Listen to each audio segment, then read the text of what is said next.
Bryant-Denny Stadium in Tuscaloosa, Alabama. You're watching the SEC on ESPN, presented by Geico. They'll have 100,000 people on hand. The #1 team in all the land, the Crimson Tide of Alabama, get to take on their rivals from Tennessee, the Volunteers. And with that, we say hi. Very pleasant good evening. Saturday night in the SEC with Brian Griese. I'm Steve Levy. It is the third Saturday in October, and what that means, you get the traditional rivalry that Alabama has owned lately. But we'll see if they're on alert tonight. What a great atmosphere. At night, the first night game here at Alabama this season, they got new lights. This is going to be like a rock concert out here tonight. It's like a club. Now listen, Illinois, nearly a 5-touchdown underdog today against Wisconsin. I'm not saying, Griese. You're just saying. I'm just saying Nick Saban must have made his guys aware coming into this game tonight. I don't think there's any question that Alabama will be ready to play tonight. And Tua Tagovailoa, this offense, scoring 51 points a game. It's going to be exciting to watch them against a Tennessee defense that, quite frankly, is overmatched. And then watching Brian Maurer play for Tennessee, I think that's going to be fun, too. Somebody's going to be smoking some cigars tonight. We expect it will be on the Alabama side. So listen, the rankings are subjective. We get that. Alabama's #1 in the country, but no one, Todd McShay, can argue that the Crimson Tide have the best wide receiver room in the nation. And we know that you're going to be smoking cigars tonight. And the lights just went out on me, but the guy I want to talk about is Jerry Jeudy. Everyone's going to talk about Tua, how great this group is in terms of a whole. But when you watch Tua and you watch this wide receiver crew, Jerry Jeudy not only catching the football, 42 catches this year, it's what they do with him to take some of the pressure away from the other receivers. They utilize him, they really disguise him, they move him around, and he is really, to me, the most important player on the field for this Alabama football team. It's like McShay walked into a nightclub on a Saturday night. Good job, John Travolta. This place is ready to explode. They got the new LED lights working. And they plan on busting some bulbs tonight with a whole lot of touchdowns for the home team. They have owned Tennessee, having won the last 12 matchups. We're just about set for the 102nd meeting all time. Tennessee and Alabama. Nick Saban has never lost to one of his former assistants. Molly is next. The SEC on ESPN. As we continue, Dr. Pepper's Championship Drive Game of the Week. This place, unlike most stadiums in the country, is packed. Every seat taken before kickoff. Tennessee won their first SEC game dating back to November. Molly McGrath, they're feeling pretty good about themselves. Yeah, that's right, Steve. They're very confident entering this game, and their wide receiver, Jawan Jennings, told me that they're not intimidated by the #1 team in the country, saying this isn't the same Alabama team from years past that can easily just win a championship. He then stopped himself, said, I don't want to say too much, but our receivers are confident heading into this matchup against their defense.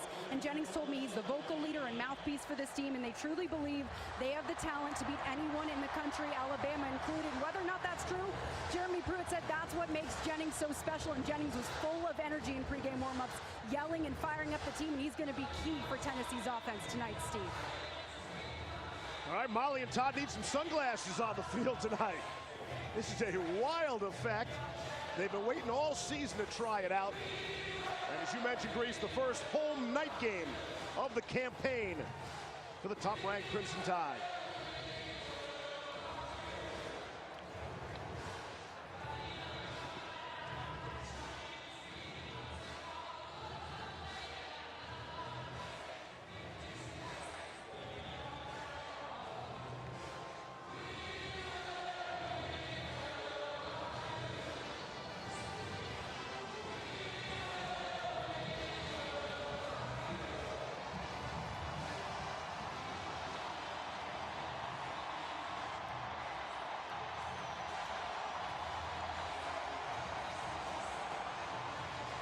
Alabama has won the toss.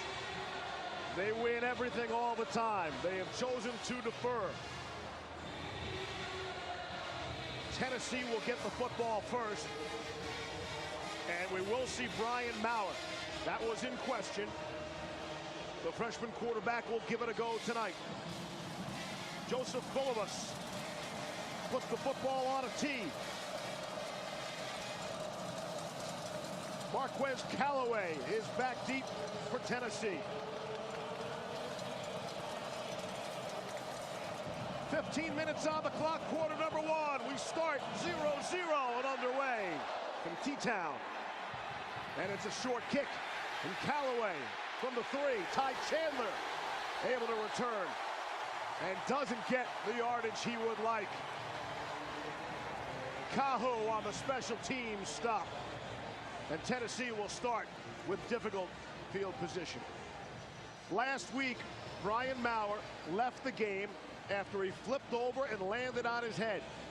Managed to stay in for a couple more plays through a red zone interception. Was taken out of the game. Concussion protocol all week. He has been cleared, ready to go. Coaching staff said he took all the snaps he needed to take this week. Not that he took all the snaps, but all the ones he needed to take. And on first down, Ty Chandler not going anywhere. It's a loss of one. Anthony Jennings on to make the stop.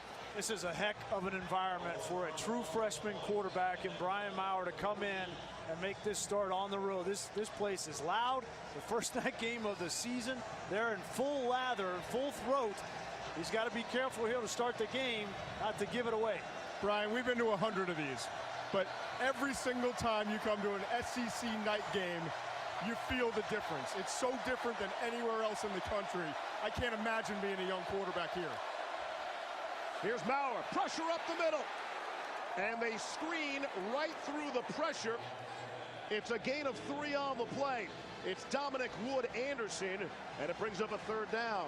Yeah, Maurer lucky to get rid of that football. The blitzing linebacker right up the middle. He took a big shot, and right off the bat, first drive of the game, he's behind the sticks, 3rd and 7.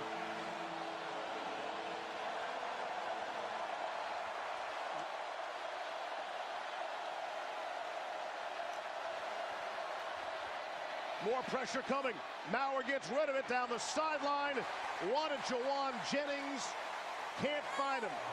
Shaheen Carter had the excellent coverage for Bama, and it's a 3 and out. Now they found the matchup they like. Their best wide receiver, Jawan Jennings, on the nickelback, Shaheen Carter.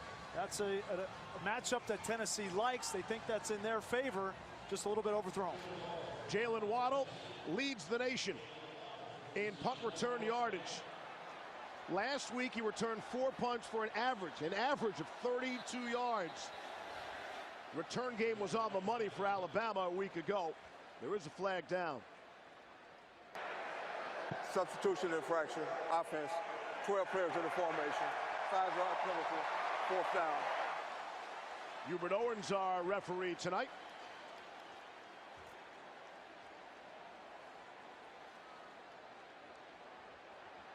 The ball spotted at the 12.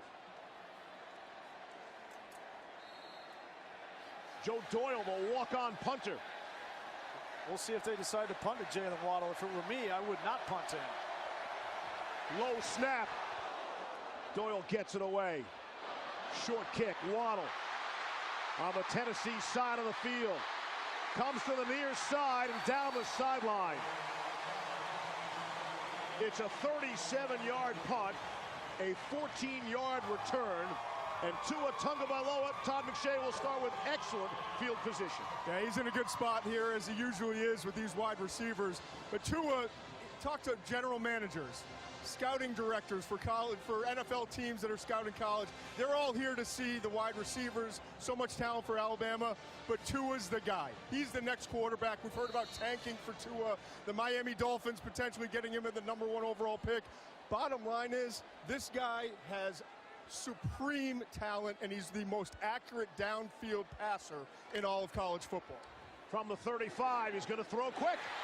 Slant in the middle to Jerry Jeudy. They get Jeudy involved quickly. And why not? This has been their #1 play all season. It's the run-pass option, or RPO. Stick the ball in Najee Harris' belly, and when the defense sucks in, they hit the slant behind the Jeudy.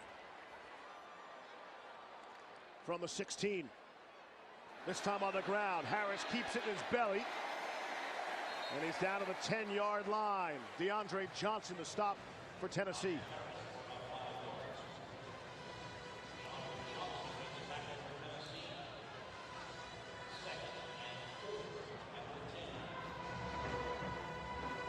The 16th drive started in their opponent's territory on the plus side of the field so far this season for Alabama. Drive started at the 35 of Tennessee. You got some more flags. False start. Offense, number 74. 5-yard penalty. Second down. And this is uncharacteristic for the #1 team in the country. They're the most penalized team in the SEC. Yeah, that's Jedrick Wills, the right tackle, with the false start. I think it's worth mentioning that Nick Saban has decided to go with Landon Dickerson, the transfer from Florida State, as his starting center. He did it last week when Chris Owens was hurt. Now he's back healthy, but Dickerson stays at center, and Deontay Brown's the starting right guard. From the 15 now. Tagovailoa, straight drop, throws, end zone, trying to find Henry Ruggs. Looking for a flag. Bryce Thompson on the coverage. There is a flag down. It looked like Bryce Thompson had a tug of the jersey of Ruggs. Pass interference. Defense, number 20. Foul occurred in the end zone. The ball is placed at the 2-yard line. Automatic first down. Thompson's in good position. He just doesn't need to grab the jersey and pull on Ruggs. Right here, you see that left hand up on. Right there, he's got like a little horse collar, and that's going to be called every time. You can't use the offensive player to catapult yourself up to make a play. So that's a 13-yard penalty with half the distance to the goal. It is first down and goal from the 2. Ruggs in a slot. Tagovailoa hands off to Harris. He'll fall forward. Maybe a yard on the play. Sean Schamberger made the stop. This is a Tennessee defense that's going to play the first half of this game without one of their best linebackers, and Henry To'o. He was at a targeting foul last game, so he's out the first half of this one. And on the offensive side, Alabama without Devontae Smith, retaliated from a punch last week. He'll miss the first half. 2 tight ends, 2 backs in for Alabama. That's Harris, bottom of your screen. Tagovailoa back to the end zone. Incomplete, but a flag flies in. Miller Forrestall, the tight end, couldn't haul it in. Nigel Warrior had the coverage, and I believe we'll get our second pass interference This call. was a great read from Nigel Warrior. It's just bad execution. He's in good position. Defense. On an eligible receiver doing a legal forward pass play, half the distance to the goal line, automatic first down. And this is such a different Alabama offense than we're used to seeing. I mean, in the days of old, they would just line up and pound this ball in. They're not a great running football team. This is a pass-first football team for Alabama, and we're seeing it here down inside the 2-yard line.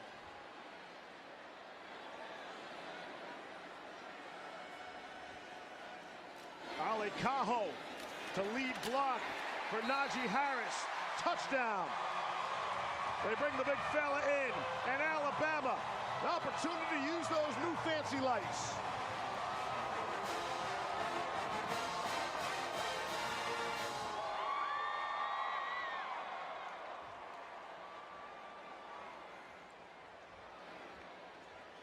So many ways that Nick Saban gets production. Tennessee comes out, they go 3 and out, and then they punt the ball to Jalen Waddle, which I think is a mistake, and he returns it back to the 35-yard line, and that's operating downhill for this offense. Kicking game has been a problem. Bulovas able to connect on the extra point.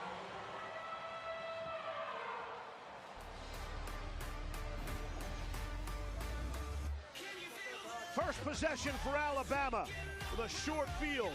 Leads to a long touchdown.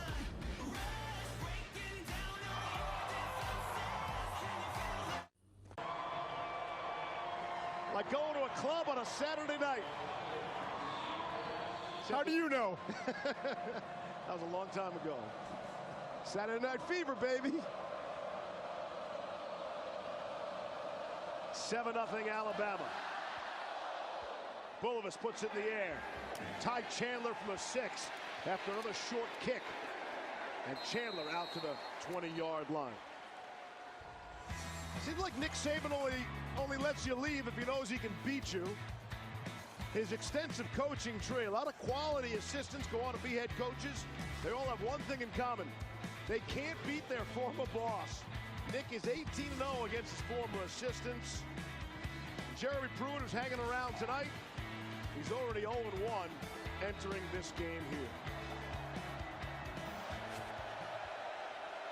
I mean, he knows all their secrets, but you would think they would know his, too. Might have something to do with some good players. Oh, talent.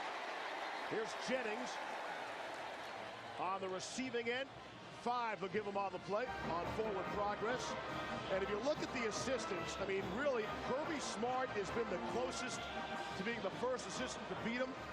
It was 2018, the last national championship game. That was 26-23, Bama in overtime. Then last season, the SEC championship game, Bama won by 7.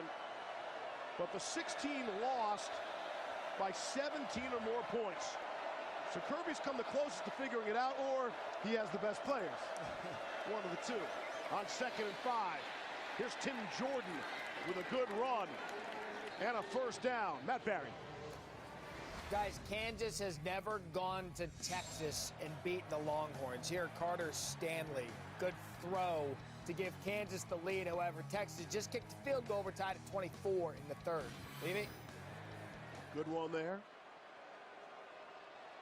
A highly entertaining college football Saturday. So far, we'll see what develops here tonight in Tuscaloosa. Here's Maurer to throw, try to slant of his own, it's intercepted. It's picked off by Jared Maiden. Off the hands of Jauan Jennings, and then Maiden able to take it away. Turnover, Tennessee. Right, if you thought you were going to get a turnover, you would not expect it to come from Jauan Jennings. He's their most consistent player. That ball was thrown perfectly. A big hit by Xavier McKinney forced that ball out. And this Alabama defense, we've known them for years to force the issue on offenses, and on the second drive, they take one away. Just when Tennessee thought they were clicking a little bit, had the first down, building a little confidence. So they start at the 35 of Tennessee the first time, and now the 38-yard line of the Vols. Off the play fake. Tagovailoa. Offer Harris out of the backfield. Stays on his feet for the first down. And he's inside the 25. Gain of 14 on the play. That was they wanted to throw the haymaker there with Tua downfield. Quick change. They ran a double move, right, and wasn't open. Jennings, no, he gave up an opportunity here, giving Alabama the ball in plus territory. And Jennings was the one who told Molly earlier this week that Alabama was different. Not the same kind of Alabama that's going to blow the doors off of everybody in the SEC and around the country. Tagovailoa to Henry Ruggs. He is met immediately. Bryce Thompson, excellent tackle for a loss of 2. Well, make no mistake, Jauan Jennings is the emotional leader of this Tennessee team. So, he's trying to fire his team up. And last thing he wants to do is come out, juggle the ball, and turn it over. But you get in this environment, right, against a team that's got more talent than you, and you can't afford any missteps, especially on the first 2 drives. Molly's report resonated around the country. It was one of the big news stories to come out of UCLA Stanford. They were talking about Tennessee and Alabama. Tagovailoa to Harris again out of the backfield. Similar play. Banged out at about the 20-yard line. Molly. Well, Steve, Jauan Jennings just walked up and down the entire line, apologizing individually to each one of his offensive teammates, and he just went into Brian Maurer's ear and was talking to him. So he's taking responsibility and accountability for his mistake early in this game. I love this kid. I mean, you talk to the coaching staff, and they bring up his name. He's the toughest competitor on this entire team, one of the toughest players on the team. Jim Chaney loves him. Jeremy Pruitt the same. Chaney said, give me 40 guys, just like Jennings. I'll take them. 3rd down and 3. Tagovailoa underneath, crossing to Jerry Jeudy. First down and maybe more. Down to the 2. That's where Bryce Thompson dropped him. Gain of 15. A lot of people talk about Jerry Jeudy down the field, double moves, slants. This is just a shallow cross, and he's the 3rd read in the progression. They wanted to get the ball to Waddle downfield. He didn't like it. How nice as a quarterback to dump it down 3 yards on a crossing route to that man. First down and goal. From the 2.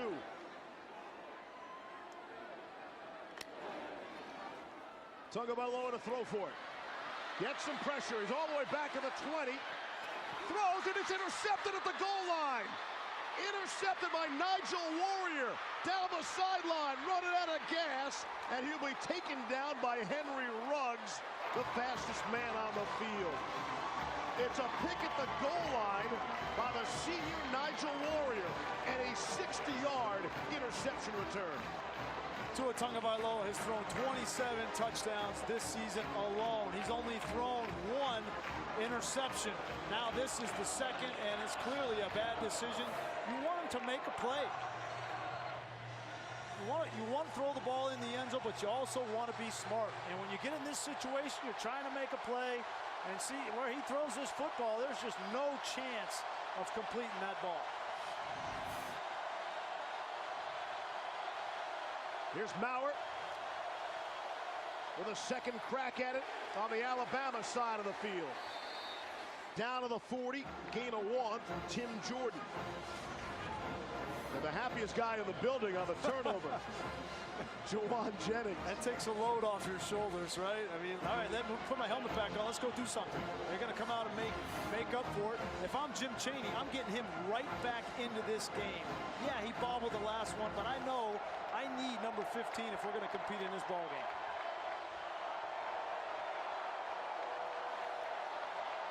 Maurer, designed quarterback draw. It's a loss of 2 on the play. Terrell Lewis made the stop. And Raekwon Davis, the assist as well. You know, Raekwon, he's had a silent year. He hasn't been the game wrecker that we anticipated him to be. That's a mix-up up front with the offensive line. They don't even block him. But Raekwon Davis came back because he wanted to atone for last year. He felt like he wasn't himself. He kind of thought he'd made it, ready to go to the NFL. He came back for this year to atone for last year, and he's starting to warm up. And you got caught listening to some rat poison. Here's 3rd and 10. Maurer to throw for it. Back shoulder, it is caught. There is a flag down. Josh Palmer has it and has it up for the first down. It's a gain of 20. We'll check the marker. I don't think Hubert knows that there's a flag down on the near side on the 40-yard line. Defense, number 99. Penalty was refused. Result of the play is a first down. Really nice throw from Brian Maurer. He's been on target. Yeah, the last one was dropped for the interception, not his fault, but this time a back shoulder throw to Palmer shows you a little bit of the free spirit. He's a freewheeling kind of guy. His offensive coordinator, Jim Chaney, we talked to him last night. He said it 7 times, free spirit. He did in about 10 minutes. 2 tight ends in for Tennessee. Maurer off the play fake. Trying to get a little too cute, trying to hit Dominic Wood-Anderson. And it's going to be a penalty. And the holding, let's see if that goes also against Alabama. Yeah, they're trying to get the ball to the tight end, and Terrell Lewis came upfield and kind of grabbed him with his arm. I think that's what they're talking about here.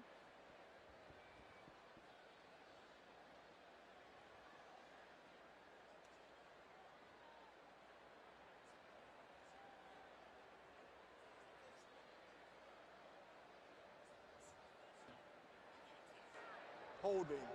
Defense, number 24. 10-yard penalty. After the penalty is a first down.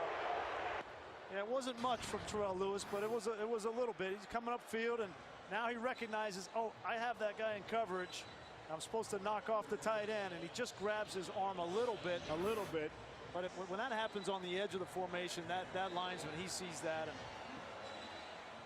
3 penalties against Alabama so far, only 2 accepted. If they were penalized 11 times a week ago. Tennessee has to make Alabama pay here. A 14-point swing potential. Now Jordan in the flat. He's going to lose some yards. Christian Harris is the first man there. The true freshman to make the stop. And another marker. The back judge, this flag came in late.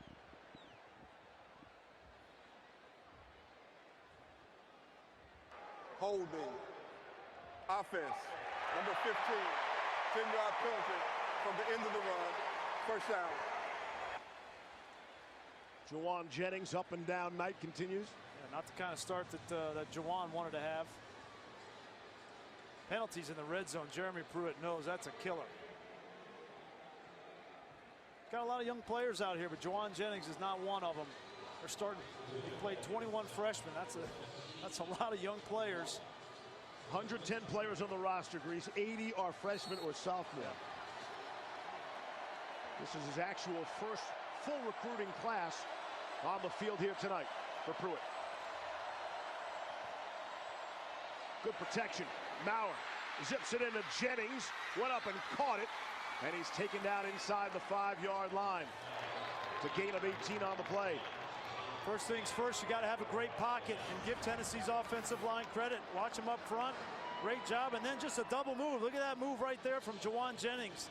Gets the linebacker. That matchup on a linebacker, a true freshman in Christian Harris on Jauan Jennings. Nick Saban is not going to want to see that again. It's a nice job by Maurer, too, hanging in there, knowing that he had protection and going through his progressions. Really impressive for a young quarterback in this environment. They can still get a first down without scoring.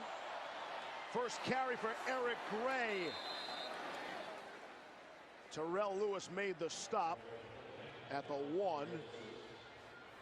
You see the spot on the imaginary yellow line, which is unofficial, as always. I think they're going to take a second and measure this. If I'm Jeremy Pruitt, I'd love for them to measure this, because if you go back and run this again and get stopped for negative yardage, then you're in a bad situation. So change your play calling completely if you got a first down inside the 1. Good chance, though, also for Maurer to take a couple deep breaths here. I think Maurer, I mean, he's looked fine to me. You know, that interception's not on him. He's thrown the ball accurately. I didn't anticipate coming into this game that this stage was going to be too big for him. I know he's a freshman, came up just short there, but just watching him on tape, talking with Jim Chaney, they feel really good about the prospects of Brian Maurer. Yes, he's going to be up and down as a true freshman, but he is not going to blink. Doesn't have any issue pulling the trigger and throwing balls, anticipating throws, standing in the pocket, running, and there seem to be no signs of the concussion from a week ago. So not a first down. 3rd and 1. Maurer. Did he get there? Waiting for the signal. Still no signal, which means no touchdown.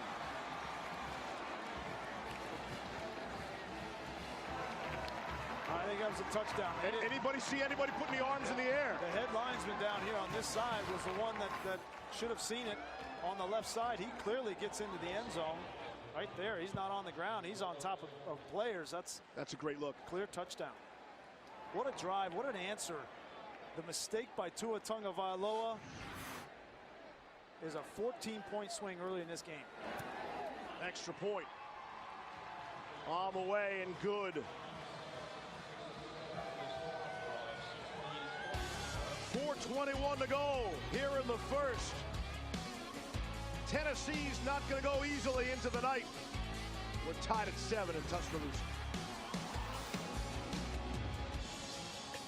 95 Legion Field in Birmingham. After throwing an 80-yard touchdown on Tennessee's first play, Peyton showing off the wheels. Look at that speed. It's the naked bootleg. Peyton went 3-1 against Alabama. His only loss was 17-13 his freshman year. And a really short kick, the up man. And again, Bama's going to take over with ridiculous field position to start. Major Tennyson, the tight end. Well, I think that has a lot to do with Jeremy Pruitt and his respect for the special teams of Alabama, right? Jalen Waddle, Henry Ruggs, both dangerous returners. And we talk for Alabama all about the offense. We talk defense the last 5-10 years. The special teams this year, I believe, are a real difference maker for them. Bama had 311 return yards last week. After a punt return or a kick return, their average starting field position was at the Texas A&M 41-yard line. Well, Jalen Waddle had 128 return yards in the punt game. So far today, the average starting field position's even better than that. And that's Najee Harris out to nearly midfield for a gain of 14 on first down. I think one of the goals for Alabama offensively, and Steve Sarkisian talking with him yesterday, for them tonight on offense is to get this run game going. He feels like they need to be more physical in the run game. Najee Harris, with his size at 230 pounds, they should be getting more production in their run game, and they need that because they are a run and play action team, and if they're not running it successfully, then the play action suffers. Here's Harris. They had sent Waddle in motion. The thing that stands out to me the most when just watching tape and studying coming into this week, this offense is so prolific in terms of the passing game. Tua obviously so accurate as a passer. The three receivers are as good as any trio in the country. But Alabama usually can just line up and run the football. And it's not the same this year. That's been the biggest difference to me watching them, and I think that's where they have to improve the most. Yeah, they're 8th in the SEC alone running the football, and I think some of it is they're so good throwing it. Why wouldn't they throw it? That's fair. Harris up the middle. I mean, if we were up here talking about how they were running the ball 50-50 run to pass, we'd be like, why aren't they giving the ball to these receivers more? So, guys, can you understand how preposterous that would sound, though, like to the rest of college football? Hey, Bama's still working on the running game like that, right? You're not getting a whole lot of sympathy from anybody else. No, but I do think it is something that matters to Nick Saban. He knows that he wanted to have more offense. After what happened last year in the national championship game, they needed to have more offense, but it starts with them running the football. First down and 10. Tagovailoa to throw. Crossing is Henry Ruggs. He's out at the 25 after a game of 18. Great patience in the pocket from Tua. This is what excites everybody about this young man. His patience, he doesn't flinch, he won't hesitate, throw that ball with anticipation outside the numbers. He knows exactly where these routes should be completed, and outside of that one interception, typically he's a great decision maker. See that picture of Tua. He's got an easy smile, right? An easy way about him. He's so humble, confident, humble, and a terrific teammate. Harris running, taken down. A couple of flags fly. It's a gain of 5 if it stands. So we come up on 2 minutes left in this first quarter.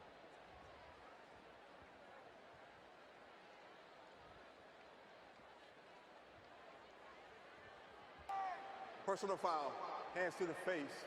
Defense, number 35. Half a distance to the goal line. Automatic first down. That's Daniel Bituli, one of the senior leaders on this Tennessee defense. Yeah, Bituli coming off of a knee scope. Good to see him back out there playing, and just unfortunate to come up and hit somebody like that. I guarantee you, you're not really that worried about where your hand is. Okay, you just butted heads with a fullback, and that's just a little bit of bad luck for Bituli. But he's an outstanding football player. Jeremy Pruitt has built this front seven around him and Darrell Taylor, both seniors. Batuli missed the first half of this game in Knoxville a year ago after a targeting penalty the previous game. Brian Robinson taking on contact and the pylon.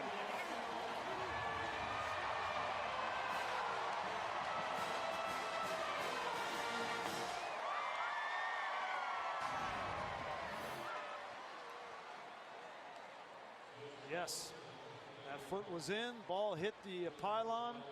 Left foot is inbounds. Great effort from Robinson, and a great block on the end of line of scrimmage by the tight end Miller Forrestall to seal it and let Robinson get to the corner. First carry of the night for Brian Robinson. It's quite the success. And that drive is a perfect example of what Alabama wants to be. Running the football, being powerful, and then the play action, completion from Tua, and then more physical run game inside the 10. And Bulovas has been perfect on extra points. He's 2 for 2 tonight. And that'll come as a welcome relief for the Alabama faithful. Up 14-7. It's been in a lot of tight first quarters this season. Outscoring their opponents 70-27 in the first quarter coming into play tonight. And now, from plan to play, brought to you by Northwestern Mutual. Yeah, let's take a look at young Brian Maurer, the true freshman, how he's operating here on the road at Bryant-Denny. Great communication here with the receiver, the back shoulder throw, on Diggs, who's an excellent corner. When you give him some time in the pocket and you give Jauan Jennings an opportunity to work down the field, it's great job, great accuracy, getting that touchdown. And then you see a little bit of that free spirit on the sideline. As a true freshman, it's hard to come in and be a leader. But this kid has some juice to him. There's something about him that his teammates respond to. See if he can put back-to-back drives together here for Tennessee. Fourth possession of the quarter for Tennessee. And they jump. False start. Offense. Number 64. 5-yard penalty. First down. That's Wanye Morris, the true freshman from Savannah, Georgia. Yeah, Brian Maurer's got to be aware. He's got two true freshman tackles. Wanye Morris on the left side and Darnell Wright on the right side, number 72. These guys are going to be great players. They're just young. They have a lot of talent. They're highly recruited kids. But coming into this environment with this noise and the pass rushers that Alabama has, that's a task. And Wanye's a 5-star guy. Little pump and completion to Jenkins. And there's a flag down. Couple of flags down. And Brian Maurer slow to get up, if at all. Well, Maurer, remember, had the concussion a week ago. He took a shot high late.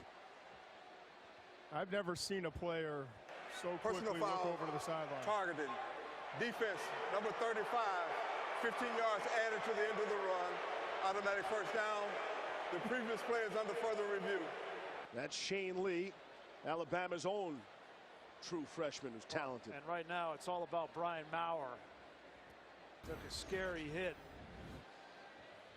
Throws this ball and then watch the hit up high. And then the back of his head hits the knee of his offensive lineman. That's what got him.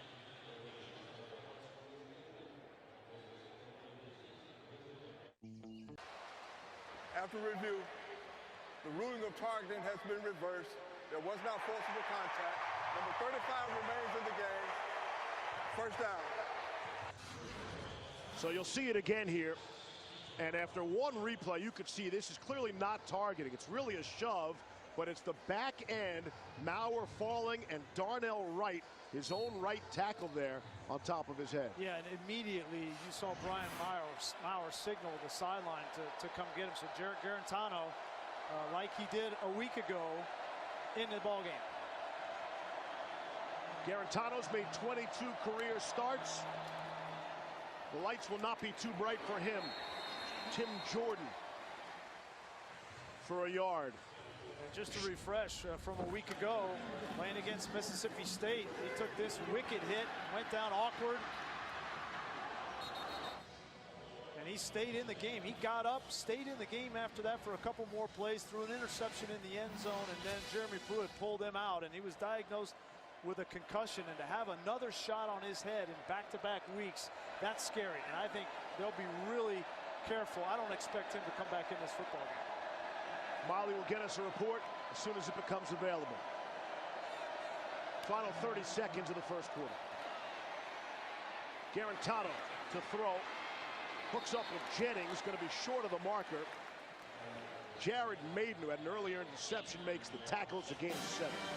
Now you wonder about Jarrett Garantano. Like, where is his confidence? You know, he was the starter, had a great spring, great fall camp. Jeremy Pruitt was excited. Jim Chaney excited to see what Jarrett Garantano could do, and he didn't play well. He didn't play well enough through the first 4 games of the season, and he was benched in favor of Brian Maurer, and now it looks like this is his ball game, so we'll see if he'll be up to the task.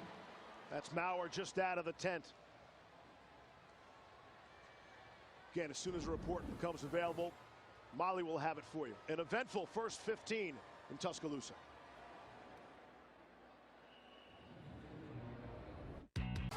Welcome back to Tuscaloosa, where quarterback Brian Maurer looked dazed when he left Tennessee's medical tent, and head coach Jeremy Pruitt talked to Maurer very closely. I don't know what he said, but Maurer looked very upset and was escorted back to the locker room without his helmet, Steve. That was a one-way conversation, Molly. I can tell you exactly what he said. Listen, kid, you're done. Go hit the showers. End of story. Yeah, you don't mess around with, head injuries in back-to-back weeks. Back-to-back, yeah.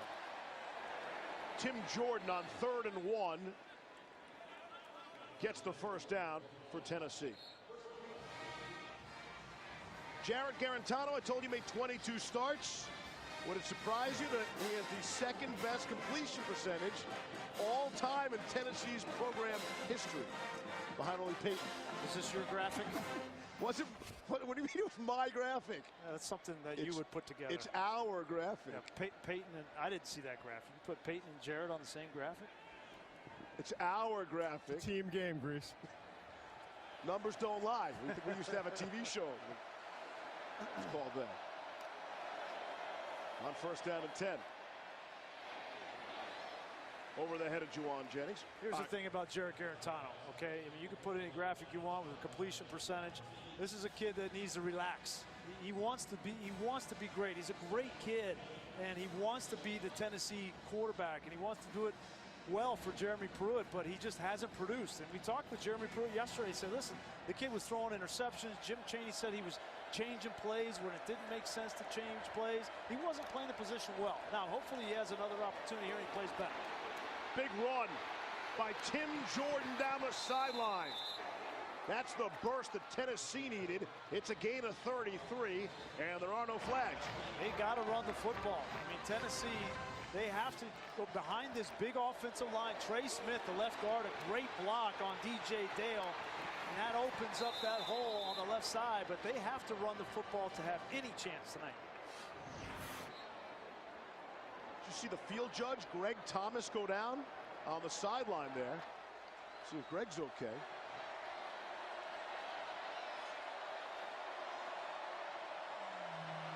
Tim Jordan in the backfield.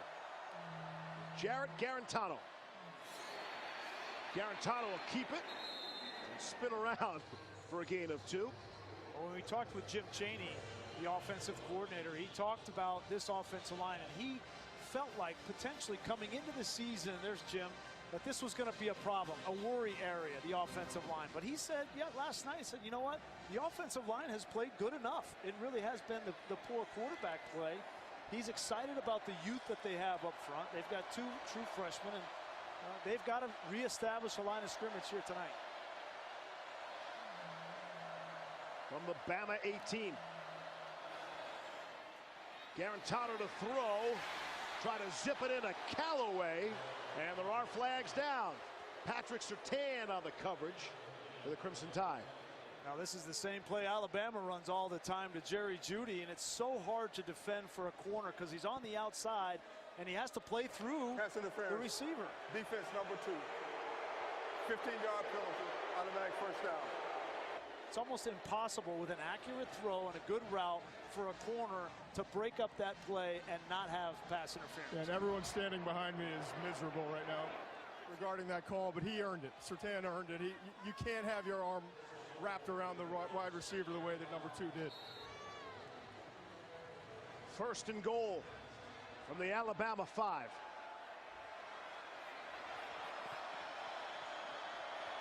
Jordan's big run of 33 yards, setting things up.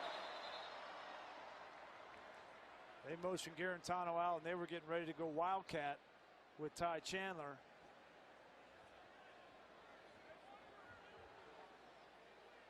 Jeremy Pruitt won't be happy about this because now Nick Saban knows exactly what he's trying to do offensively. He just tipped his hand.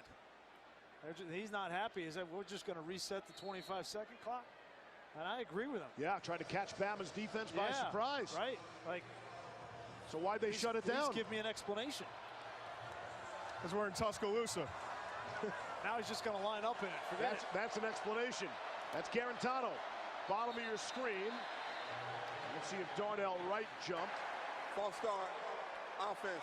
Number 72. 5-yard penalty. Second down. That's the other true freshman, the right tackle, Darnell Wright. Well, that's the one risk you take when you take the quarterback out of the snap procedure. You put in Tim Jordan, who snaps his hands and it's not coordinated, and you get an offsides. 7th penalty against Tennessee already. We're 2 minutes into the second quarter. Garantano out of the gun. Jennings in a slot. They'll run it with Tim Jordan. And he'll be pushed back. With no gain on forward progress. Christian Harris and Raekwon Davis for Alabama. Yeah, and Alabama defensively is playing man-to-man coverage on the outside, and they're stacking the box. Tennessee's gotten down here predominantly on the ground. They are not going to let them run this ball into the end zone. The game plan for Nick Saban will be pretty clear. Force Jarrett Guarantano to make the read and make the throw to get it in the end zone.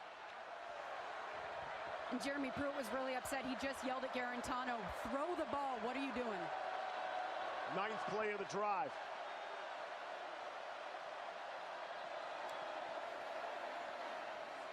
See if he throws it this time. Flag comes in. Guarantano throws it. It is dropped. Couple of flags down. Austin Pope was the intended target.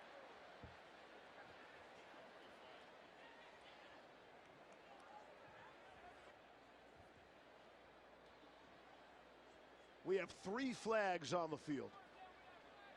Ineligible downfield, number 62 on the offense, penalties decline. Holding, number 72 on the offense, that penalties decline. Holding, number 74 on the offense, 10-yard penalty. Replay the down. Now, you don't see that every day. 3 different penalties on the offense. How do you decide which one to choose? And how in the world is this play not successful? You held 3 guys. It's because Austin Pope dropped the ball. Wow, they had first down inside the 5-yard line, and now they're second down at the 20. Yeah, this has blown up in Jeremy Pruitt's face, and he probably deserves a better fate. And he better be careful on that sideline. Wearing out is welcome. The former Alabama coordinator and player. Guarantano for the end zone. Into double coverage and over Marquez Callaway's head. Surtain and McKinney in the neighborhood. Yeah, you got to be careful here if you're Jim Chaney. I know you want to get the touchdown, but you got 3 points potentially. But if Jarrett Guarantano tries to force this ball, look at Surtain. He's just measuring it up. If that ball was accurate to the receiver, it would have been an interception. 3rd and goal from the 20. Guarantano off the bench. I'm going screen here. Preserve the field goal attempt. Guarantano once more. And overthrew Jennings. He had him, and he missed him. 4th down. Wow, I'm shocked that Alabama decided to play man-to-man coverage. And Guarantano, they got exactly the matchup they wanted. Jennings on Shyheim Carter. Look at this double move. And they get Carter, and this could have been a touchdown if it was an accurate throw. Got to give him a chance in that scenario. Brent Samalaga on for a 37-yard field goal attempt. Right through the uprights. Samaglia boots it through. The most accurate kicker in the SEC. 12 of 13 on the season. It's Bama by 4.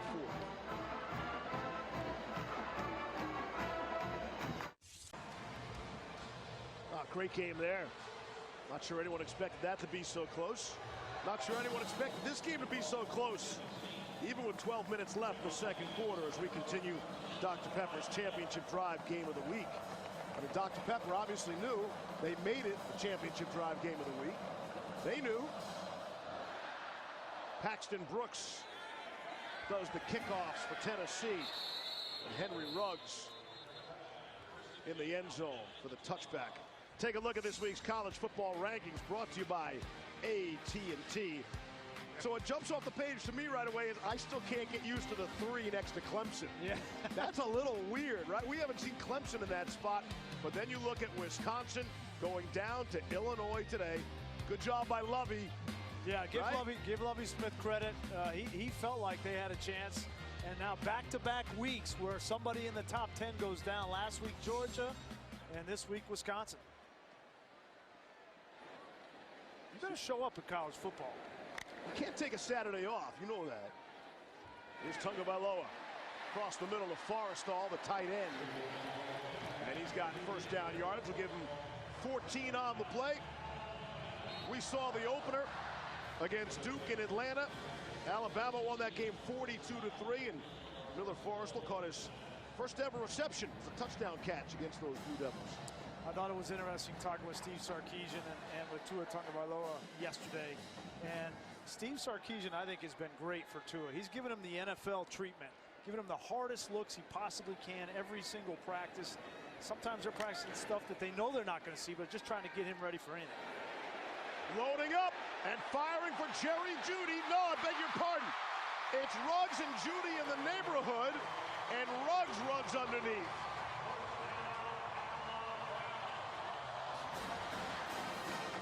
I mean, look at this speed on the outside. Just a double post, and it's a breakdown in the secondary for Tennessee. Whether it was Thompson, that was like catching a punt out there. But Thompson, 20, was trying to signal to the safety, hey, you got these guys. But if you have Jeudy and Ruggs running one-on-one on a safety, somebody's busted. And just like that, it's a gain of 48. And Bama's in business at the 13 of Tennessee.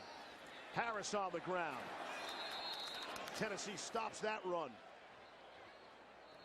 Kavon Bennett, the stop. It's a loss of 3 on the play, but Thule there as well. This offense is good enough, right? You can't help them. And in the secondary, if you're going to have busts, this team is going to make you pay. And it's hard enough to guard Jeudy and Ruggs and Smith when you have the right assignment, but that breakdown in the secondary for Jeremy Pruitt just made it too easy.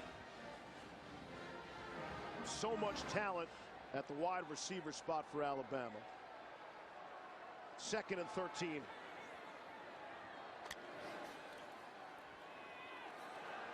Tagovailoa underneath the cross to Brian Robinson, the running back. He's down to the 7, but Thule the stop there and a gain of 8. And again, we asked the question, well, why don't they run the football more? Because the passing game is so outstanding for Alabama. But there will be a time where they'll need to run the football and squeeze some clock as well. Sure they will. This offensive line, you know, Todd doesn't think that they're great running the football, but they've been pretty good in pass pro. That's for sure. I get it. Tennessee doesn't have a really elite pass rusher, but right now, Tua Tagovailoa is really comfortable in the pocket. Send all emails to me, please. That's at Todd McShay. Tagovailoa underneath. It's Jeudy trying to dive for the goal line. He's short. But Thule put the helmet in there along with Nigel Warrior to gain a 7. That was a big hit from Batuli.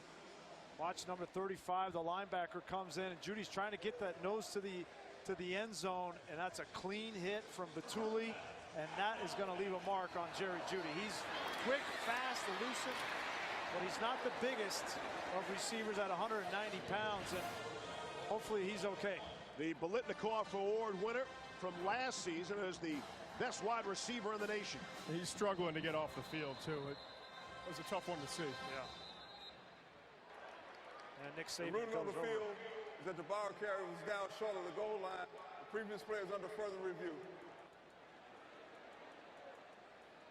And Nick Saban went straight over to Jerry Jeudy and wants to assess for himself how he's functioning, much like Jeremy Pruitt did with Brian Maurer. As a head coach in college football, when your guys take a wicked hit and there's any question, first thing head coaches should do is get over there, look in the eyes, and make the determination yourself. They're going to go back and take a look at this potentially for targeting on Batuli. See how his head goes down? Now that I watched that the second time, when that head goes down for Batuli, it doesn't matter where he hits him. That's targeting. And that's what they want to get out of the game, is that posture with the head. And Tennessee is already playing without Henry To'o from a targeting call from a week ago, who's an inside linebacker. And if Batuli is thrown out of this game, they won't have any starting inside backers. To'o will come back for the second half. As Jeudy looks like that's more equipment than medical. Getting his helmet worked on.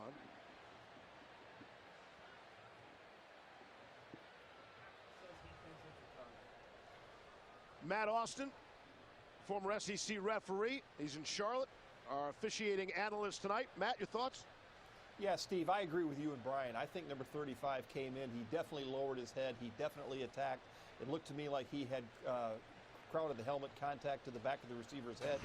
That'll be the question, though, is did he hit him in the head with the crown of his helmet, because number 18 is kind of in the way. So it'd be interesting to see what replay comes up with, but I think it's targeting. Yeah, but Matt, even if he hits him in the back, right, that posture with the crown of the helmet, that's targeting. It doesn't matter if he hits him in the head. That is very true, but you can't really tell where he made contact. But I do think it is targeting. Yeah, that's on the launch, too. The previous play was reviewed for targeting on 35 of the defense. That review has been confirmed. Number 35 committed targeting. Number 35 is disqualified. That's a tough blow for Daniel Bituli, who's the leader of this defense from that linebacker position. And I don't think that was malicious in any way, shape, or form. That's a good, hard football play, but they're trying to protect these defensive players and their necks in particular. And unfortunately, he's going to have to sit the rest of this one out. Enforced targeting calls are way down so far this season. 83 have been enforced. At this point last season, 122 targeting penalties are enforced. So the message is getting across, but it won't help Bituli or Tennessee here tonight. Solon Page checks in as Najee Harris walks into the end zone. Touchdown, Alabama.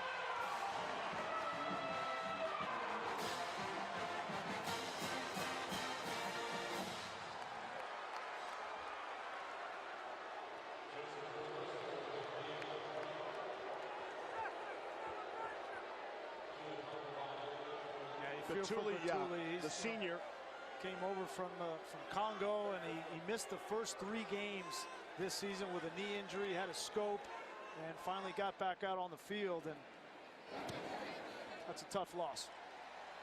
A couple of years ago, Bituli had a 100-yard interception return for a touchdown here. And now he's gone. Yeah, that touchdown was set up by this breakdown in the secondary. You just can't have that. And despite this big hit, Alabama's still able to get in the end zone.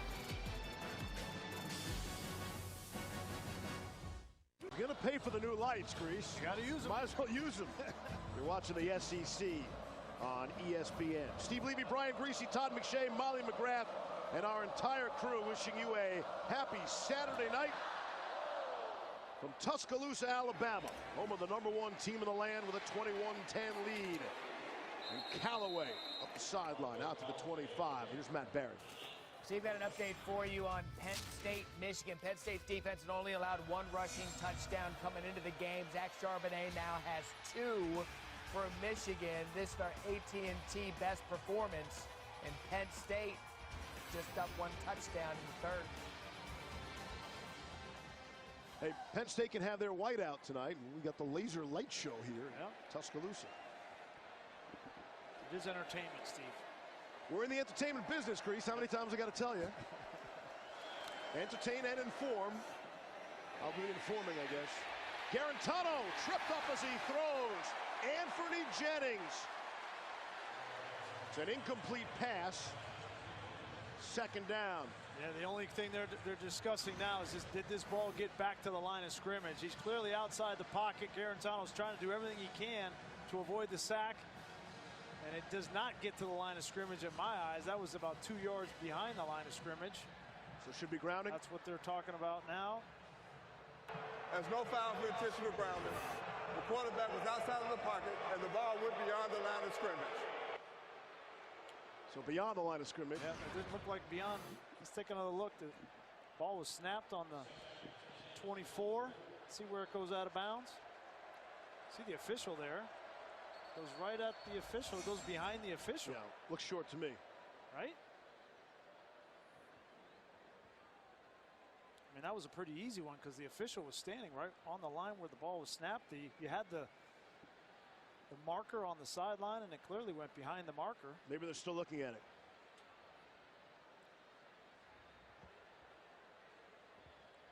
We're wearing poor Hubert out tonight.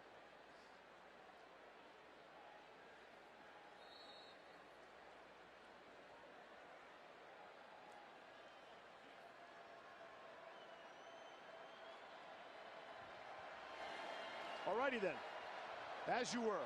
2nd and 10.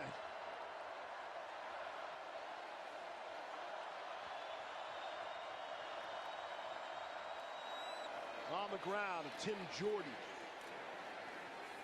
For about 5, Christian Harris. They keep pushing the pile, no whistles, and that's a 1st down. That's an unbelievable run by Tim Jordan and all his friends. Jerome Carvin, the sophomore from Memphis, pushing the pile. Well, we talked with Jim Chaney last night about Jordan. He said he loves him. He's just physical, downhill, and watch this offensive line, especially Trey Smith in there. Jerome Carvin pushing, as you mentioned. Impressive run. Garantano will take a shot down the right sideline for Josh Palmer, and a flag comes in. Trayvon Diggs on the coverage.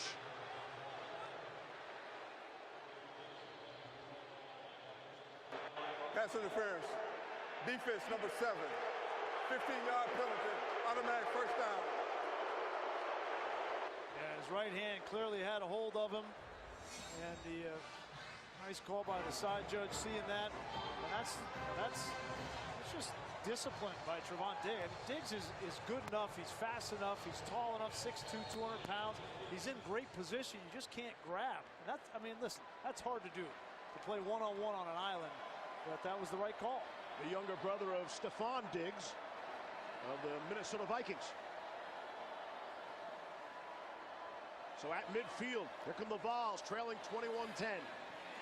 Garantano to throw, and Pope could not haul that one in. Pope's been targeted a couple times tonight. Well, I think what you see from Alabama defensively, you know, they have the same issue. They have to defend the run-pass option. That's what Tennessee does, much like Alabama does offensively. And the way that Nick Saban has decided to defend it is to play man-to-man. Every single time they throw that slant route, it's been tight coverage. Sometimes they've got the pass interference call, sometimes not. But either way, they're going to make it tough to complete that ball. And Maiden, the safety, has been great tonight in terms of his man-to-man coverage skills. Garantano. Ball comes out. Jennings had it, and then he didn't. And that's exactly what Todd was talking about. It's Jared Maiden that comes up and punches that football out, but it's another contested throw, slant route on the inside. Let him throw it, then come up and rip the football out. And watch number 21, the safety Maiden. He comes up and just punches it out right there. That's a great play. Garantano completed his first pass to Jennings. But since that, Ruben on the field was a completed catch. The previous play is under further review. Garantano missed his next 6, and they're calling that a catch on the field for now. Yeah, that didn't look like a catch to me. You've been razor sharp tonight. And you've already fired the graphics guy. It's the light show. Yeah, oh, it is. And it's late, too, yeah.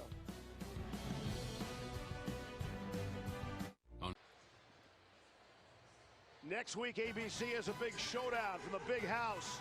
Notre Dame's road back to the playoff goes through Michigan. But first, Monday Night Football, Tom Brady and the undefeated Patriots head to MetLife Stadium to take on Le'Veon Bell and the Jets. Jets.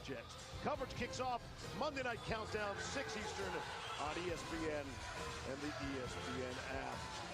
Joe Namath jersey in the crowd, former Alabama great. Pretty happy your Jets got back into it, huh? What do you mean? Had it all the way. Yeah. C.J. Mosley coming back this week, too. All right. On 3rd down and 10. Garantano trying to get out of there. Escapes somehow. Cuts upfield. And he's taken down late as he hit the 50 by Christian Barmore. All of that for a gain of 1. 4th down. Great effort there by Barmore. You know, Alabama, believe it or not, they're trying to manufacture some pass rush. Nick Saban doesn't have as much pass rush as he would like. Now, last week, they finally got Terrell Lewis and Anthony Jennings on the field at the same time and were able to manufacture some pass rush. Lewis got 2 sacks a week ago, but Barmore is one of the guys they're trying to insert on the interior of this defensive line because they like his pass rush ability in 3rd downs. Joe Doyle punted the first time for Tennessee for 36-yard punt. So they bring in Paxton Brooks to punt. And it's even worse. That's a 28-yard punt. Not sound in the kicking game, Matt Berry.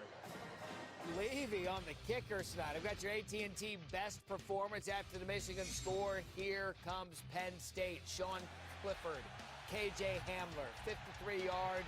Another beauty, 28-14. Penn State extends the lead again in the fourth. And really, those updates are for everyone else. We have that game on in the booth. You want to talk about picture-in-picture, that's what we've got. That's a good picture for Alabama fans. Jerry Jeudy back out on the field. Great to see that he's back in the game. Bama will start from their own 21. Up 21-10. Tagovailoa as the pocket collapses around him, and he's taken down.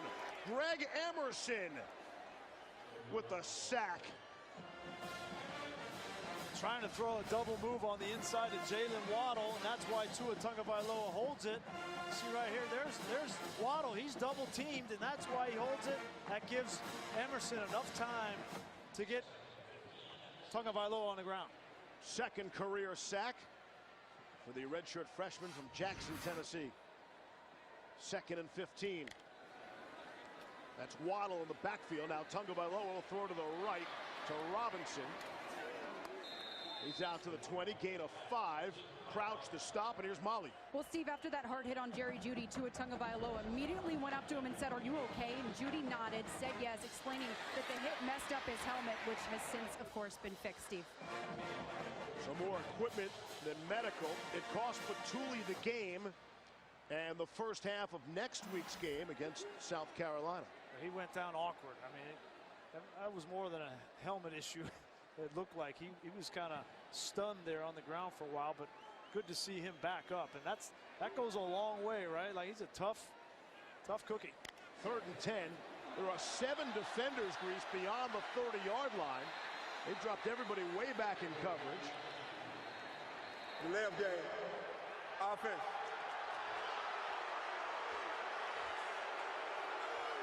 Alabama called timeout prior to the delay of game. That's their first charge timeout of the half. Yeah, I think they got a little bit confused here. Tennessee and Jeremy Pruitt throwing something different at Tua Tagovailoa. Take a look, as you mentioned, look at this. This is unorthodox, right? 4 and then 6 guys and then 1 guy deep, and I'm not so sure they knew on 3rd and 10 what they wanted to do, trying to check maybe at the line of scrimmage, and Jeremy Pruitt wins a head game. I mean, they are pulling out all the stops. Jeremy Pruitt put a lot into this game plan here tonight, and he's trying to match wits with Nick Saban. Well, nobody knows Alabama, right, better than Jeremy Pruitt. Only a couple years ago. Yeah, not only the defense, obviously. He knows all the signals on their defense, and all, but he also knows this offense. And, you know, he was here when Steve Sarkisian was here, so knows him well. So they're going to have a few different looks. He knows he doesn't have the personnel to match with Bama, so he's got to do a couple different things throughout the course of the game. And here comes Mac Jones. Mac Jones, the backup quarterback, as Tagovailoa is attended to. Jones played in the first 5 games. The only game he didn't get into was last week against A&M. And with everybody playing back, it's a screen to Waddle on 3rd and 10. And that backfires against Tennessee. It's a first down, Alabama, gain of 13. An unbelievable first down, but let's go back. The lead here is Tua Tagovailoa. I didn't see anything on that last sack when he went down, but let's go back and take another look. We know that he had the issues with his lower legs from a year ago, and it looked like that right ankle may have gotten rolled up. Not a good sign. Molly. Well, Steve, Tua Tagovailoa is walking with a little bit of a limp, and he did point to his ankle when talking to medical training staff. He is in the tent right now. Keep us posted on that. Najee Harris takes a big hit at the line of scrimmage. Matthew Butler was the first man there for Tennessee. It's a gain of 3 on forward progress. So both starting quarterbacks have been taken out of the game for now. I don't think people realize how much the injuries last year affected Tua Tagovailoa late. And, you know, he told us he wasn't healthy until May. Literally until May. Think about that. And he said he gained a bunch of weight, like 13 pounds. He was up to 230 pounds and had to work to get it off, but he needed to take that time off and get back healthy. and that's the worst possible part of his body to be injured, because that's what he was dealing with a year ago. Blitz up the middle. Tennyson dropped it. Jones laid it in perfectly. Tough night for the tight end so far. Well, I think that might have been tipped. It looked like Crouch, the linebacker, 27, might have got a hand on that before it got into the tight end. But now Mac Jones, an opportunity for him. You know, he's only played in mop-up duty this season, so his first opportunity in the first half of a game that's still relatively competitive.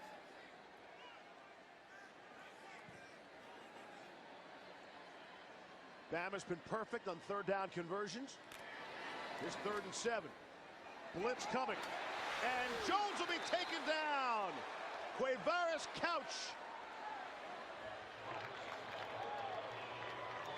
McCullough's there. Jalen McCullough, the man they call Tank. And Mac Jones is aware of that now. Well, why not bring a safety blitz when you've got Mac Jones, the quarterback, in, and he never sees it. He comes from about 10 yards off. That's plenty of time for Mac Jones to be able to diagnose this pressure. There's no excuse for not seeing that. I get it. You haven't had a whole lot of reps in practice during the course of the week, but that was an easy one.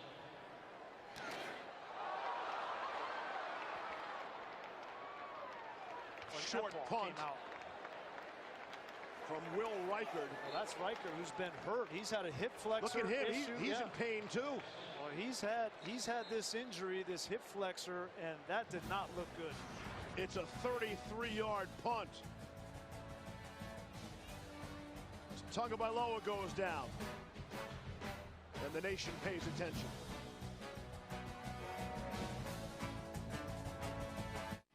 Injuries piling up on both sides tonight.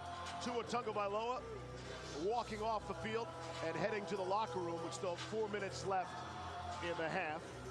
He'll be attended to. And he doesn't look like he's in a hurry, which, you know, if you were going to come back out, if you're going to go get taped or something and come back out, you could be in a big hurry. And that's not a great sign either, that Reichard going into 10. That's the true freshman punter who was already injured, did not play in the last 2 games due to a hip flexor injury. And off the poor punt, Tennessee takes over with excellent field position from their own 40-yard line. Jarrett Garantano, excellent protection, and throwing on the run to Chandler. Out of the backfield for 2, made the stop. And the only reason Garantano is in the game, because Brian Maurer took a shot. Boy, the longer Tennessee kind of hangs around here in this game, if they can get something here, anything before halftime, and be in this game going into half with what's transpired now with Tua being out of the game potentially, Jeremy Pruitt would have to be happy with that. But Garantano's got to pull the trigger here. He hasn't been able to push the ball down the field. The pass protection is there. You just have to make the throw. On the ground, here's Tim Jordan. Just shy of midfield, Matt Barry. Yeah, guys, things get interesting in Kansas and Texas. Carter Stanley, after a Texas turnover, finds Andrew Parchment. Great catch for the touchdown. That ties it at 40, but here comes Texas right back. Keontae Ingram up the gut. Texas with the 47-40 lead late in the 4th. Wow, big time shootout in the Big 12. Kansas scored 40 points on Texas defense. You didn't see that coming, huh? Young, inexperienced, and injured. Yeah. We saw Texas a few weeks ago. Especially the secondary. Pressure. Garantano gets away. Now taken down from behind. Dropped by Shane Lee. He was lucky to hang on to the football. It's a loss of 4.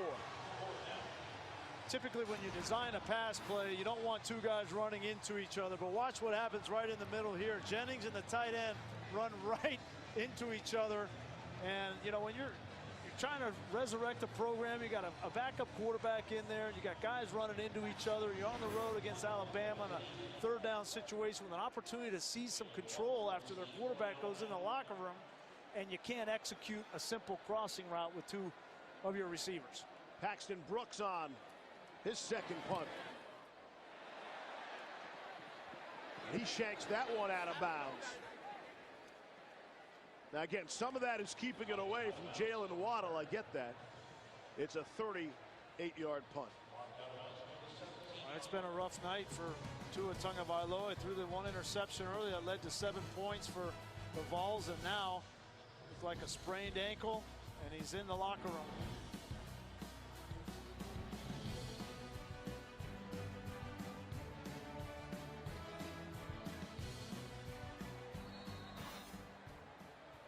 So Mac Jones remains in there at quarterback for Alabama.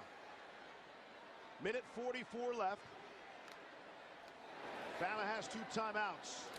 It's Harris. Burst through a seam out to the 30. The first down. Gain of 12 on the play.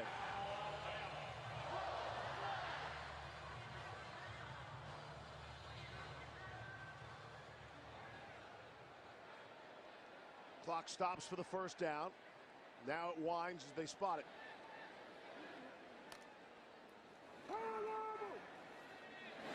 Jones the throw and skipped it to Jerry Jeudy, incomplete. Todd. At this point, you got to assume you're just trying to run the football here. I'm surprised they threw the ball on this last throw. You just want to get to halftime and regroup. Yeah, I hear you, Todd, but I don't know that I agree with you, because I think you're going to need Mac Jones in this game to win, and you might need Mac Jones. Backed up like this? It's not backed up. It's a 2-minute situation right before half. Get him into the flow of the game. Get him some rhythm, because you're going to need him in the second half. If you don't trust him now, you send him the wrong message. Harris, the ball carrier, fortunate to get back to the line of scrimmage. Why can't Mac Jones throw the? He can. Listen, this kid's got enough talent. Slant. He's got enough talent. He skipped that one. That's all nerves. You got to shake it off. But you need to show confidence in your quarterback. If you want him to play with confidence, then Steve Sarkisian and Nick Saban have to show they have confidence in him. And when you go in a shell right before halftime, that's sending a clear message to your quarterback. Like they're doing right now. Yep. And Alabama will get the ball to start the second half. 40 seconds left. And everybody seems content to just get to the locker room here. Just get it snapped in time. Harris again on the ground. Najee Harris out to the 48-yard line. Matt Barry. Yeah, guys, coming up in a Mazda halftime report, we'll check in on the whiteout with Penn State and Michigan. That game kind of going back and forth, plus Wisconsin upset today on the road, and we'll go no huddle across the country. Jesse Palmer, Joey Galloway join me coming up on the Mazda halftime report.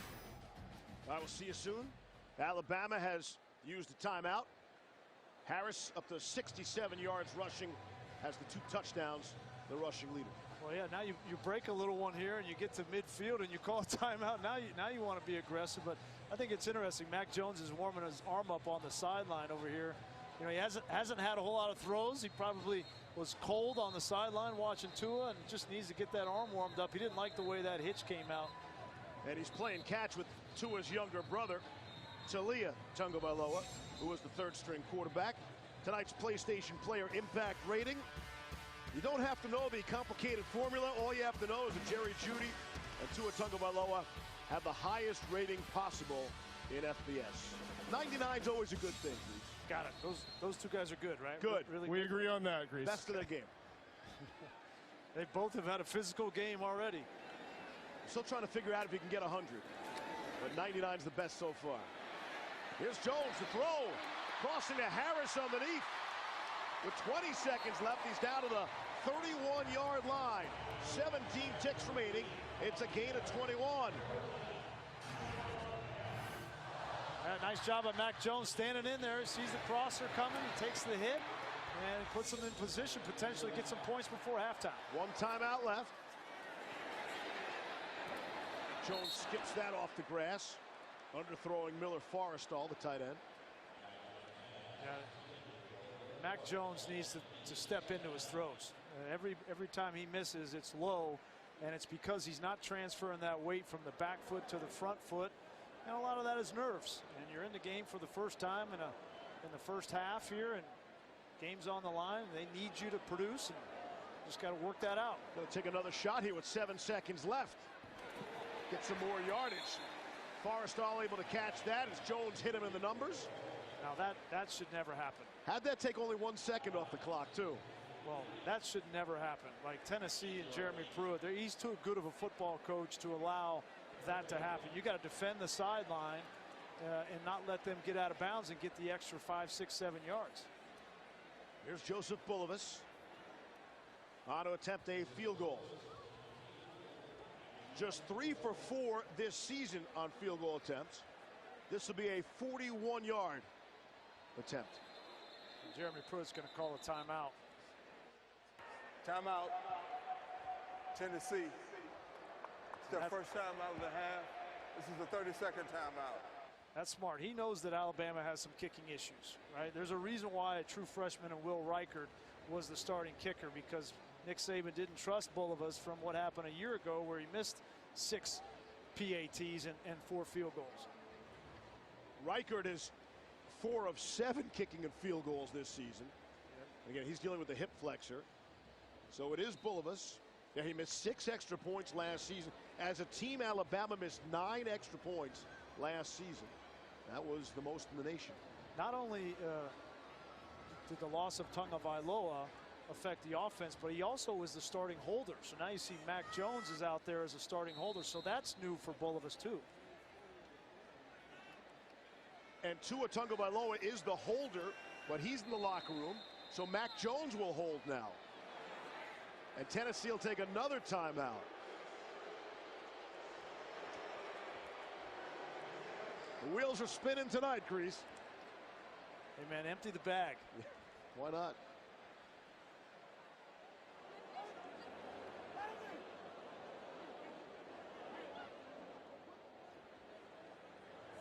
Tennessee has 1 timeout remaining.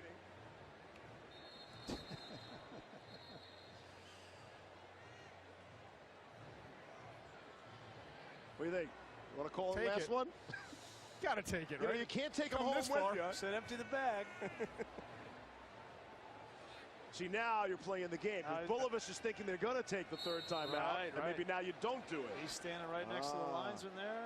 Oh, come on. Come on. Listen to the crowd. Take it.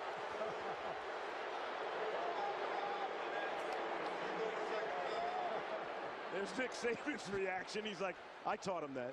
Yeah, I know one person in this stadium knew the answer to whether he was going to take the 3rd timeout, and it was Nick Saban. All these former Saban assistants are tired of hearing about that 0-18 record. Yeah. Somebody's going to get him.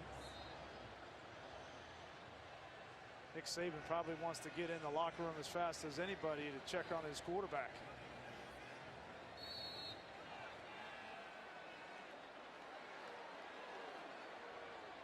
Got to come through this time. There are no more timeouts for Tennessee to take. Bulovas, after all of that, he missed it. Missed it to the left. And that's how the first half comes to an end in Tuscaloosa. Jeremy Pruitt emptied the bag, and it paid off. 3 timeouts in a row. He knew the questions of the kicking game for Alabama. Down to Molly. Coach, what is Tua Tagovailoa's status for the second half? Well, we don't really know. I'll find out with the trainers as soon as we go inside. He's got a twisted ankle of some kind. What does your offense need to do if he's limited or can't go? Well, we got to trust Mac to do the job. We got good players. He needs to make plays and move the ball. I mean, obviously, you know, we messed it up in the red zone with the interception. So, you know, that was a big play in the game because it was really a 14-point swing. All right, thank you, Coach. All right, thank you. So are we giving Jeremy Pruitt too much credit with the 3 timeouts? I mean, Bulovas could have missed the kick anyway. Correct. 21-10, top-ranked Bama at the half. Send you back to Matt Barry, Joey Galloway, Jesse Palmer in the studio. Gentlemen, it's all yours. Steve, Watching the SEC on ESPN, presented by Geico. On a sold-out crisp evening in Tuscaloosa, Alabama, the top-ranked Crimson Tide lead the Volunteers of Tennessee 21-10 on this 3rd Saturday of October as we get set for 3rd quarter action. Tua Tagovailoa was sacked by Greg Emerson of Tennessee in that 2nd quarter. Tagovailoa would be helped off the field, head to the locker room, and our Molly McGrath just seconds ago Found out from Nick Saban that Tagovailoa will not play, or will not return to the game. That's the information, Brian Griese, we have right now. Yeah, and so it's Mac Jones' opportunity, right? We're going to find out this explosive 51-point-a-game offense. We're going to find out how much of that was Tua Tagovailoa and how much of it is those 4 receivers. Remember now, Mac Jones will get Devontae Smith back for this second half. After Devontae was ejected from last week's game for a retaliatory punch. As we open up quarter number 3. Paxton Brooks will kick it away. Henry Ruggs is back deep for Alabama. Haven't seen the big return by any of the Bama players tonight like we saw a week ago. Ruggs takes a pretty good shot and a flag comes in. He's dropped at the 19-yard line. A 19-yard return for Ruggs. We had a healthy dose of penalty flags in the first half.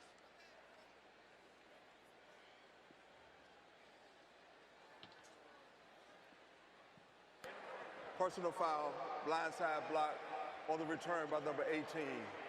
Half the distance from the end of the run, first down. Slade Bolden of Alabama. You see him in your picture there as we take a look at our Modelo Gold Standard stats. Yeah, and I think this is the one that Alabama needs to be concerned about, especially now coming into the second half with a backup quarterback. They have got to find a consistency in the run game. This offensive line needs to come off the ball, and Najee Harris needs to make the reads. Here's Harris being pushed back inside the 5. He'll get out to the 6. Darrell Middleton, the stop. It's a loss of 4. And Alabama made the change a week ago from 2 weeks ago. Chris Owens, Landon Dickerson went to the center position, and they put Deonte Brown back at right guard. And it was successful a week ago. It hasn't been as successful tonight. That time Dickerson got pushed back 5 yards into the backfield. Jones on the ground to Harris. Dances for a couple. Down to Molly for the report everybody's been waiting for. Well, Steve, Nick Saban wasn't happy when I was waiting for him outside of his locker room. All he said was that Tua will not return. I do have it confirmed. They said he won't return with a lower body injury, and currently Tua Tagovailoa is not out here on the sidelines. Thank you, Molly. Looked like an ankle, but we don't want to speculate. Again on the sack from Greg Emerson. And it's 3rd down and 10 from Bama's own 9-yard line. See how conservative they play it with Mac Jones. Off the blitz, set up the screen to Harris. And he'll stumble forward about to the 14. Another stop by Middleton. But it's a 3-and-out for Alabama. The first time tonight. Yeah, and right off the bat, Jeremy Pruitt is fired up on his side of the field. You know that he told his defense coming out of halftime, get a stop, get a 3-and-out. They've got doubts in their backup quarterback. We get the ball back, and we have an opportunity to go down and score and make this thing a ball game. And a new punter in the game for Alabama. That's Ty Perine, number 99 in your program. Listen to the crowd roaring. Callaway the fair catch. It's a punt of 42 yards. Biggest cheer of the night for the punter. So we told you about Tua Tagovailoa. Only fair to point out that Brian Maurer, the starting quarterback for Tennessee, was knocked out of the game. And the worst part of that looked like was falling into his own offensive lineman at the end of the play. Maurer, who suffered a concussion last week, was in concussion protocol, and now he's back out of this game. 1st down and 10. Tennessee starts with excellent field position. And it's Ty Chandler across midfield and down the sideline. Forced out of bounds at the 30. And look at Pruitt running down the sideline with his running back after the gain of 25. He's fired up. He realizes this is an opportunity to seize control of momentum. Great block by the center here. That's Brandon Kennedy, just gets up to the second level on Shane Lee, the linebacker, and that's what opens the hole. Brandon Kennedy, the Alabama transfer. Again, they run it right into that front of the Crimson Tide. That's the true freshman DJ Dale for no gain. Well, DJ Dale does not look like a true freshman. You see him there. I mean, Do any of them? not really, but this guy is a man. He is difficult to move. He demands double team blocks on just about every snap. He's going to be a stalwart for Nick Saban for a long time here in Tuscaloosa. 2nd down and 10 at the Alabama 30. Jarrett Guarantano out of the shotgun. Guarantano throwing, zipped it into Jauan Jennings, and I think he's going to be short of the 1st down. We'll see where they spot it. One of the things Nick Saban wants to do to try to combat these RPOs is drop Terrell Lewis. He's 6'5". Watch him try to look up the receiver, and he just gets the ball past the helmet of Lewis. 3rd down and 1. Guarantano on the quarterback sneak. And you can see Tennessee going quickly there to get the 1st down. Nick Saban's playing with a lot of youth on this defense. 4 freshmen start in the base defense, and when they go to dime, they bring in Jordan Battle, and he's the 5th true freshman. They will have 5 on the field at times. That's a lot of youth to overcome. And it's right up the middle, too. Defensive tackles and inside linebackers. Trips to the left, and they run it to the right with Tim Jordan. Right in the middle of that stout Bama defensive line. It's a gain of 2. Byron Young, one of those true freshmen, makes the stop. If I'm Jim Chaney, I'm going to think long and hard about running behind Trey Smith, the left guard. He's their best offensive lineman, their most senior offensive lineman. And Jim Chaney, look at him. He's pounding the table. Listen, we got to run the football.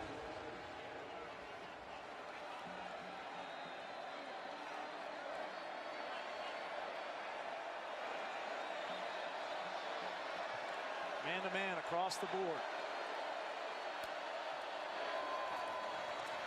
Guarantano to throw. Quarterback shoulder. And Callaway got a hand on it, but nothing else. Jared Maiden had the coverage. Maiden had the 1st half interception.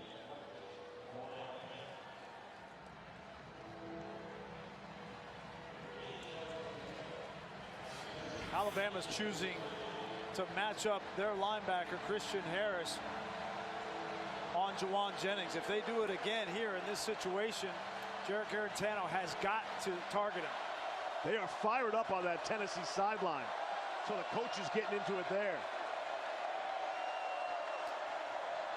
Here comes the blitz. Pressure. Guarantano gets rid of it. It's caught by Jennings. Able to go up and bring it down for the 1st down. Carter on the coverage. Guarantano says he took a shot to the mouth. Yeah, Guarantano, he takes a shot. His helmet comes off, so he will have to come off the field. Remember, there's no Brian Maurer, so they're going to have another quarterback come on the field for this snap at a minimum. JT Shroud is the 3rd-string quarterback, Well, but it looks like they have no quarterback out there right now.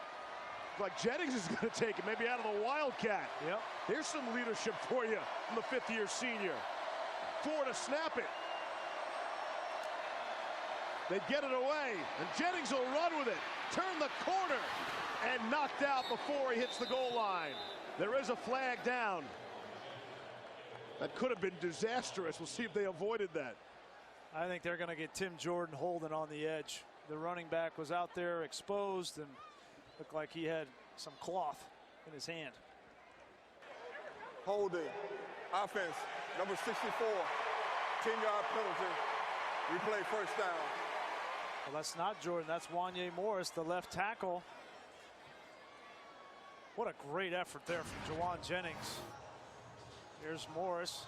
Someone's going to have to get Coach Pruitt at this point. He's losing his mind. That's a wild sideline tonight, Todd. It is. I think they called that on the wrong guy. Wanye Morris was not holding there, but I think Tim Jordan was, number 9, based on what I could see on that replay. So Guarantano is back in the lineup, puts the helmet back on. 3rd offensive holding call against Tennessee. Fake to Jordan. Guarantano waits for it to develop, had 2 receivers in the area, and it's incomplete. There is a flag down in front of the Bama bench down at about the 19-yard line. Tyler Bird was, I think, the intended target. Legal formation. That's the signal there. on Tennessee. Illegal formation, offense, 5 in the backfield, and penalties refused. Second down. Tennessee with a golden opportunity here to get back in this football game. They get down in the red area, and now they're self-destructing. Penalties on back-to-back plays. They have got to settle this thing down because this is their opportunity. Second and goal from the 17.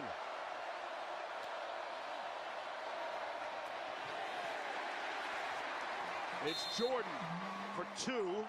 Jennings the stop for Alabama. Well, and it's going to be third and goal. Yeah, Anthony Jennings, you know, he is an outstanding football player. Watch him come up and then back underneath, and he makes Darnell Wright look silly. But Jennings is, you know, his coaching staff says he's not great or elite at any one thing, but he is very good at everything. He will have a long career at the next level because he's a solid football player. 10th play of the drive coming up.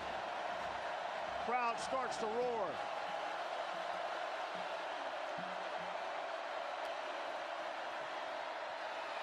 Pressure's picked up. Garantano throwing, and it is juggled and dropped to the ground. Jennings juggled it. Jordan Battle, who comes into the dime spot, nearly had himself an interception in the end zone. They've been targeting this same matchup all night. Jawan Jennings on Shaheem Carter, the nickelback. That's where they want to go with the football. They're just trying to give Jennings an opportunity to go up and make a play in a 50-50 situation. Give Shaheem credit for being in position. Very similar to what took place in the first half. Tennessee got down to the Bama 5. Penalties. The drive stalled out. Had to settle for a Samaglia field goal. And that's the same story.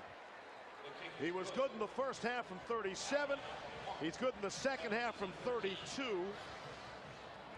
And with 8.5 to play in the third quarter, Tennessee's more than hanging around. Close call in the end zone.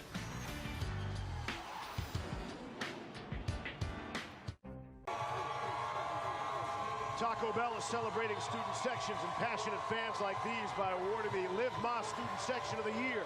The Crimson Tide student section already on the national watch list.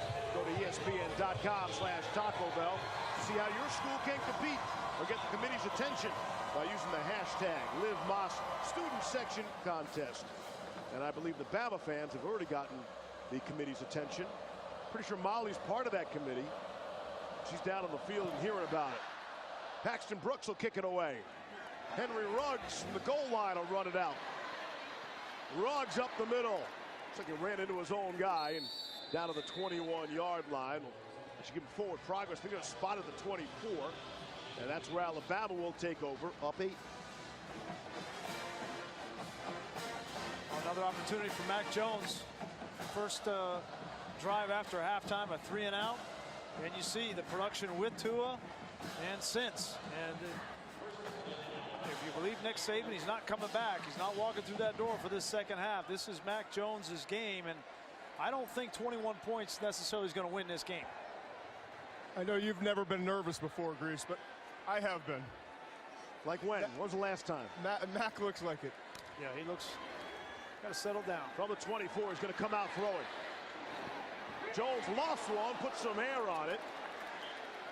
And Taylor, Alontae Taylor, nearly intercepted it for Tennessee. The Vols will get a boost as Henry To'oTo'o returns. The true freshman, very talented linebacker from Sacramento, is back in the game. He was called for targeting in the second half, thus missing the first half. I misspoke earlier. Daniel Batuli, who was ejected from this game for targeting in the first half, will miss the second half of this game and will be allowed to return to play at the start of next week. Tried the slant to Jerry Jeudy. Yeah, this is the route that has been so successful, and part of this is Mac Jones not having a whole lot of reps with Jerry Jeudy. The other part is give credit to Tennessee defensively. You see the linebacker there, Darrell Taylor, just gets a little bit of a piece of Jerry Jeudy, and that sets off the timing with Mac Jones and an incompletion.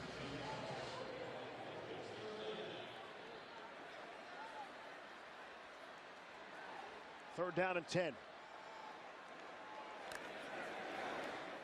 Jones, blitz, doesn't feel it, and it is off the fingertips of Harris. And Jones is down, and a flag comes in late. Very late, as Mac Jones is picked up off the turf. Personal foul, unnecessary roughness, number 19. 15-yard penalty, automatic first down. Darrell Taylor. Darrell Taylor has got to be better than that. You get an unbelievable opportunity, 3 and out, and then you do something that selfish. It's frustrating. It's not the hit, Todd. It's not the hit. No. Let's watch it. What does he do here at the end? Does he? No, that's not a foul. I'm sorry. I mean, he's just getting up. He's not doing anything to Mac Jones. He's not pushing him down. That is not a foul. Wow. I agree. He lingered a little long on top of him. He stayed on top of him, but I agree. That's not a foul. That's not a foul. I mean, and that turns out to be a very big penalty. Huge. At this point in the game. Wow. I don't know. I'll be honest. Live, watching down on the field, I thought it was. I thought it was extended too long, and he could have just stood up and walked away. Well, I don't know if you can see the monitor down there, Todd, but like he doesn't push him down. He's just getting up. Anyway, let the kids play. 2nd down and 4. It's Harris. And it's going to bring up a 3rd and 2. Hey, Matt Austin, let's check in with you. I'm curious as to your opinion on that last play. Is that a personal foul? Yeah, Steve, I think it is. I disagree with Brian a little bit. I don't think he's just trying to get up. He's sending a message. He's shoving down with both hands, pushing him into the ground. I'm okay with the call. Different perspective. Yeah, listen, man, you agree to disagree. I've been in that position as a quarterback. That was not a foul. On 3rd and 2. Harris, the ball carrier, still on his feet into Tennessee territory. Looked like nothing, winds up being a 12-yard run by Najee Harris. Oh, watch the momentum change here, right? Tennessee felt like they got off the field. They got the hit on the quarterback, and they were going to get a punt situation. And now Alabama's starting to come off the ball and run the football. That's the best way for them to take the pressure off Mac Jones. Would have been consecutive 3 and outs for Alabama. But the personal foul on the flag allows this drive to continue for the Crimson Tide. 1st down and 10. Good fake. Jones tees it up and completes. Able to hit Devontae Smith. Welcome back to the game. Devontae Smith, his first grab of the night. He took a big shot but hung on. Great anticipation here from Mac Jones. Throwing this dig route. You got to release this ball on time before the safety comes up. It's well executed. Good stick by Jalen McCullough. 6 minutes to play in the 3rd. In an 8-point game on a Saturday night in Tuscaloosa, Alabama. Jones turns around, hands to Najee Harris. And that run game has really picked up here for Alabama. It's a gain of 9 at a time where you think the Tennessee defense would really focus on the run game with 2 out of the game.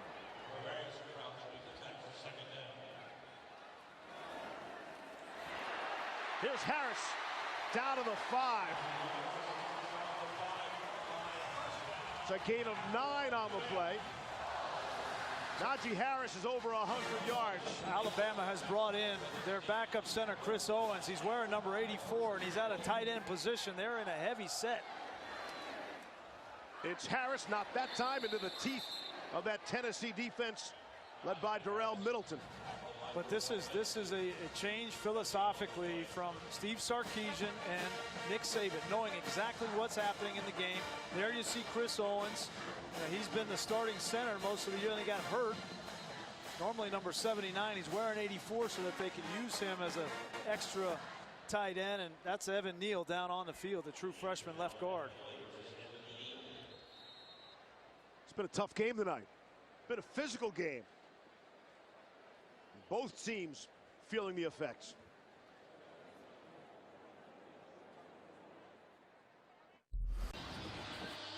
Evan Neal walking off the field.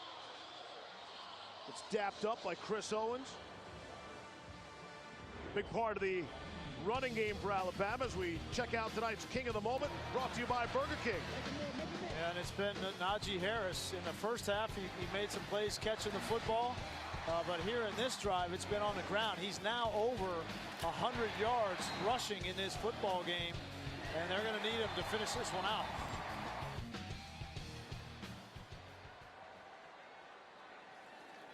They split out Mac Jones. And they throw to the end zone to Forrestall. It's caught.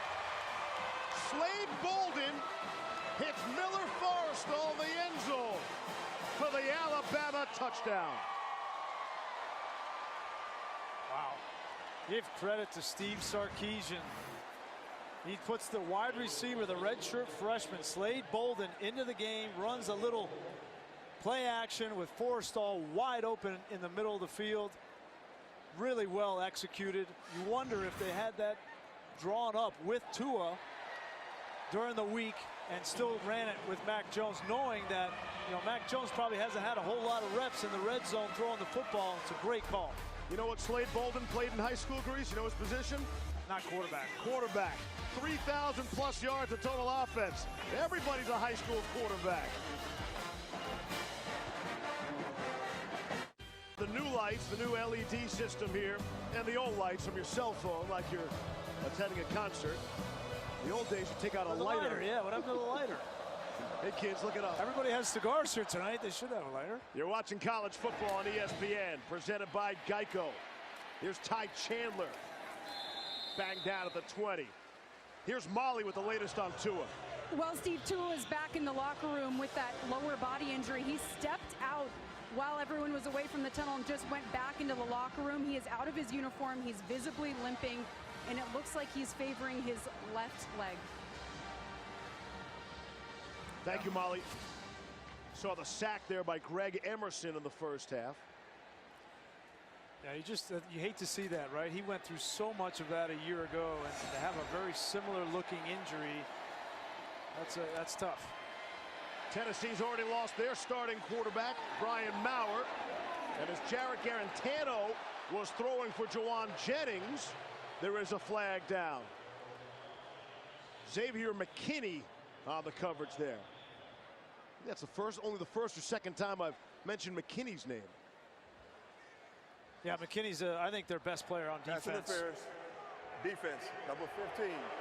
15-yard penalty, automatic first down. They're calling this tight tonight. They're throwing a lot of flags. You know, McKinney's looking back for the football. He has every right to that football, just like the receiver. And I think it looked worse than it was because the receiver just fell down. But so the opposite will let him play. Yeah, let him play. Third defensive pass interference penalty against Alabama tonight. That's Eric Gray for a couple. Christian Harris for a stop.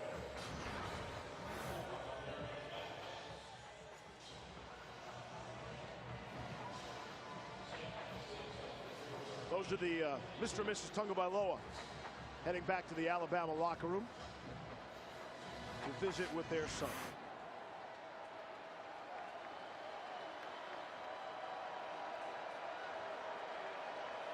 Second down and 6 at the 42. Tennessee trailing by 15. Garantano on the run. Will pick up one as he scampers out of bounds, and he'll bring up a third down. Garantano, it seems like he has not been consistent in his reads in the run-pass option game. He's been pulling the ball when he should have been given the ball there, and that time there's nobody open downfield, and he's just trying to get something out of nothing. Brings up a big third down here, but he needs to begin to make more consistent decisions in the run-pass option game. Jeremy Pruitt put it on his quarterbacks. He said, with better quarterback play, we're 4-2 instead of 2-4. Here's third down and 5. Pressure up the middle. Garantano can't escape from that one. It's Terrell Lewis on the sack and a loss of 8 on the play. Darnell Wright is a true freshman. He's 6'6", 330 pounds, and he's going to be a good player, but as a true freshman going up against Terrell Lewis, he just was not ready for that move. And Terrell Lewis is starting to look like the Terrell Lewis that Alabama fans had hoped for. Last week, 2 sacks against Texas A&M, and he is their best pass rusher in third down situations. Pro Football Focus had him on at 11 pressures a week ago. That's quite a game. Low snap for Joe Doyle this time, as Tennessee sort of alternates their punters. That one goes to 35, and the fair catch for Waddle. It's Alabama's ball, up 15 in the third. One of the differences in the Alabama offense without Tua Tagovailoa is you have a left-handed quarterback, now a right-handed quarterback. For a left-handed quarterback, his blind side is to the right. So you have to always account for the blind side there. Now with Mac Jones in the game, it's the opposite. And the offensive line needs to know it, especially Alex Leatherwood needs to know it, because this is where Mac Jones is susceptible. Jeremy Pruitt's a good defensive coach. He's going to have his Tennessee defense on par with this and attacking from that side of the field. One of the slight differences between a lefty and a righty. Brian Robinson, the ball carrier, with Evan Neal back in the game for Alabama. And he is gang tackled out of bounds. Now there are some other differences as well. The way the ball spins, so the receivers have to adjust. So that's a real thing. Absolutely. Have you ever caught a lefty ball? No, I haven't caught many righty balls either, but my point is from a receiver perspective, I mean, the ball spins the other way, I get it. But why would that be harder to catch? There's not a single quarterback in the NFL who's a lefty right now. That's hard to believe. Here's Brian Robinson. Flag comes in. You get used to catching the ball when it comes in, the rotation of the ball. As a receiver, it's just human nature. You get used to it. And then when the ball comes in a different way, it's just different. I wasn't a receiver, but I had those guys tell me, because I played with Chris Sims, okay? He was my backup. He was a lefty. I was a righty. Holding, offense number 11. That penalty is declined. Holding, offense number 74. 10-yard penalty from the previous spot. Replay second down. So Joey Galloway, right? You should ask him back in the studio, because he used to have to catch. He's still annoyed. Yeah, he would have to catch Chris's play. He was always upset. Maybe he just preferred Chris to you. Is that possible? Yes, entirely possible. So McShay did all the heavy lifting on this. The last NFL quarterback who was a lefty to throw a touchdown pass, you have to go back to 2015. Kellen Moore and Michael Vick. How about that? And the last 2 lefties to throw touchdown passes? Yes. Dez Bryant and Kevin Byard. Kevin Byard's a safety for the Tennessee Titans. But it is amazing to me, and we talk about it every time we see Alabama because of Tua, and he'll be in the NFL someplace next year. There has not been not even a third-string quarterback, not a practice squad left-handed quarterback in the NFL for years. By accident, you think one guy, one lefty quarterback would pop up in the league, and for some reason it hasn't happened. Yeah. Here's the right-handed Mac Jones. He runs righty as well. He's going to be short of the first down. Yeah, I think he didn't know whether he should go head first there and try to get the first down, and he decided to play it safe and went feet first and gave up the first down potentially. I think if he sticks his nose in here, he might be able to get that ball to the 40-yard line for a first down. You can tell he's thinking out there. He hasn't. There's a lot going on in under his helmet. There's Ty Perine, the walk-on. To punt it away. And listen to the roar. Crowd is pleased. It's amazing. Marquez Callaway on the far side. And it's Perine who lowers the shoulder. Wow, he starts making tackles here too. That's when you know life is good. You're an Alabama fan and you're worried about your punter. And that's the only thing you're worried about.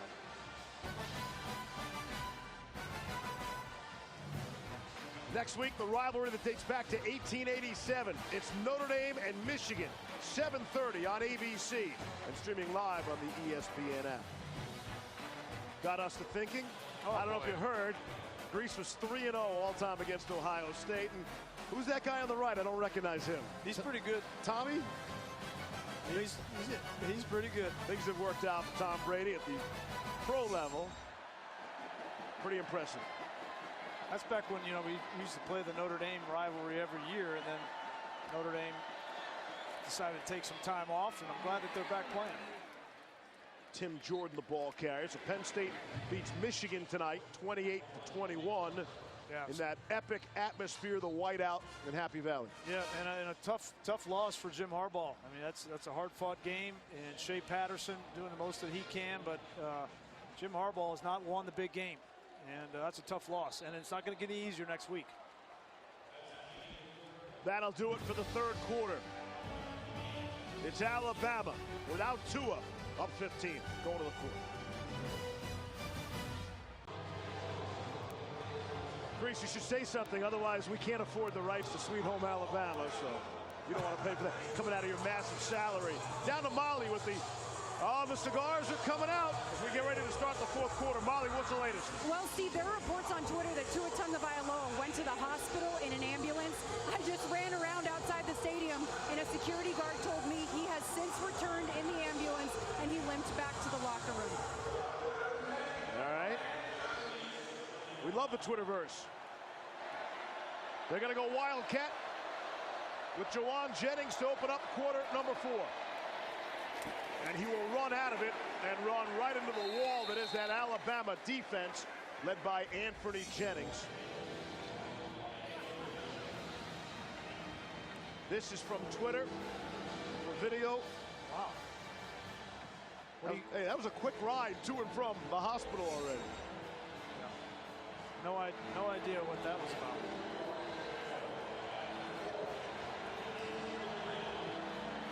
Big third down here for Jarrett Guarantano. You have to start making some plays in the money situations, on the money downs. Looks like you're going to get man-to-man with 2 deep safeties. If you don't have an open receiver, your legs can get you the first down. 3rd and 4. Bama really rushing 3. Guarantano completes to Callaway. He's across midfield.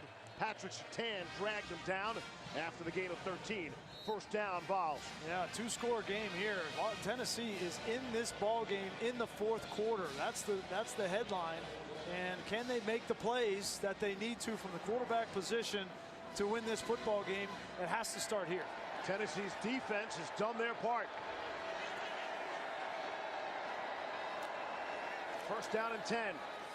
On the ground, Tim Jordan right up the middle. It's a gain of 5. And they're starting to run behind Big Trey Smith, the left guard. So good to see him out on the football field. Everything he's been through, the injuries and the blood clots, to see him out here is just really great to see this young man competing on the football field. He's working on his own practice schedule throughout the week, and that works for him, and he's good enough in the games to get it done. The reigning SEC co-offensive lineman of the week.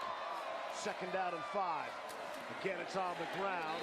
Back to the line of scrimmage. Jennings, the stop there, was last week's game against Mississippi State.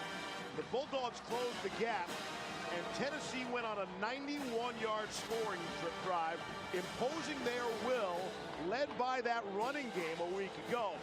But the opponent tonight is vastly different. An opportunity here, third down. Find Jauan Jennings. He's right here lined up, and this is who they've been trying to match him up on, Shaheem Carter.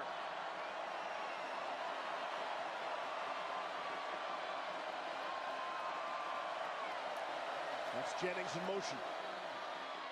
Guarantano able to complete to Chandler, who leaked out of the backfield for the first down, a gain of 8. Really nice play design from Jim Chaney. On a big third down, pull out your wrinkle. You're just going to get the back coming in here in the flat. You get the eye candy with your best player going the opposite direction. And you're trying to make these young inside linebackers for Alabama, 2 true freshmen, and that's Markel Benton, read misdirection in the backfield. Here's Chandler to the right and stopped for a loss. Christian Harris with a big stick there for Bama. Yeah, Christian Harris comes up a little bit gimpy, holding his left arm. We know the injuries to Josh McMillan, Dylan Moses. They've lost LeBron Ray off this defensive line, had surgery. They cannot afford to have any more injuries at the linebacker position. Second and 11. The Alabama 35. And Darnell Wright saw the flinch. Offense, number 72. 5-yard penalty, second down. It'll be the third time that Wright's been flagged tonight. That's the 12th penalty on Tennessee. When you come on the road in this environment against the #1 team and you're still in the game. It's a 15-point game. Yeah. And all those penalties. And the critical penalty will be the personal foul that kept the drive alive, led to a touchdown. On Darrell Taylor, yeah, which I don't think was a foul. Otherwise would have been 3 consecutive 3-and-outs with Alabama on offense.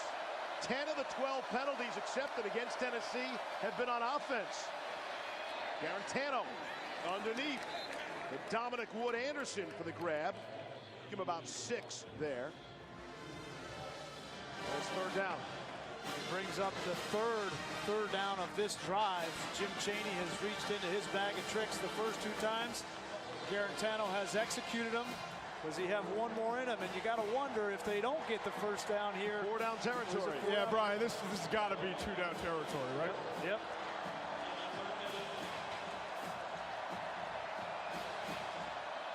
Ty Chandler, the bottom of your screen. Only now is he covered up by McKinney. Bama rushing 5. Garantano will take a shot for Callaway. Underthrown, and a flag comes in late on Surtain. I don't know if that was supposed to be back shoulder or a poor throw, but it draws the penalty marker. Defense, number 2, 15-yard penalty, automatic first down. Second pass interference against Surtain. Yeah, I was standing just a few yards away, and it was obvious. I mean, if it wasn't pass interference, it was holding. Surtain got in a bad position. The ball was up, and he, instead of turning around and looking for the ball, he just started to grab on. Yeah, Todd, that's the 4th defensive pass interference on Alabama. I think it's the 2nd on Surtain. He's too good of a player to be that grabby. You got to know better. Here's Tim Jordan. Down to the 10-yard line. Surtain and Diggs have been in great position. They are rarely out of position. They're always running stride for stride with receivers. They just need to play the football. That one was a little bit tough because it was grossly underthrown, and the receivers taught to fight back through the defender and draw the pass interference. 2nd and 2. Here's Tim Jordan. Turning the corner, lowers the shoulder, and he's banged out at the 2 by McKinney. We've been talking a lot about Darnell Wright being abused in pass pro situations, but this time watch him come off the ball and just run block on Chris Allen. Hey, Tennessee having their way here with Alabama on this drive. And it's 1st and goal.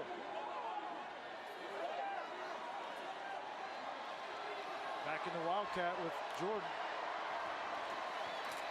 Going to try to run for it, and they'll just get back to the line of scrimmage. DJ Dale was there. They flank Garantano out. Try to catch his Bama defense by surprise.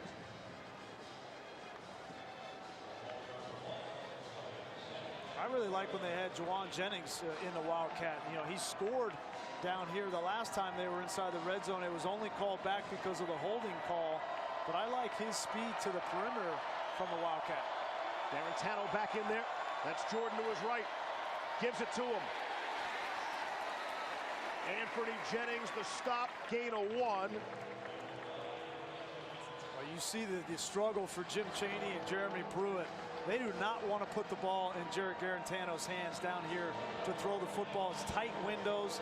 It's very difficult to find open receivers when the field is constricted. They really want to run this football in, but they can't just turn around and hand it inside the tackles. They've got to be creative.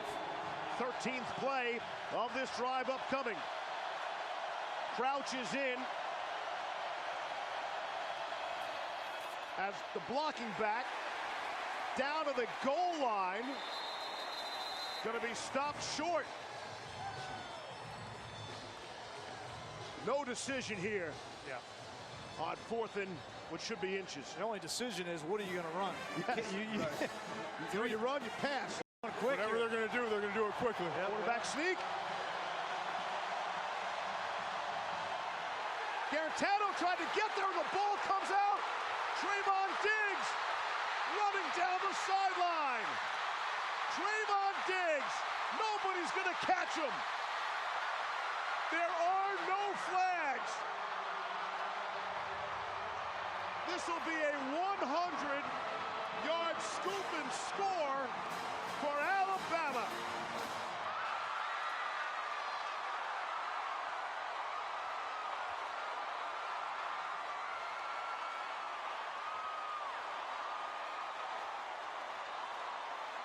And a stunning turn of events here in Tuscaloosa.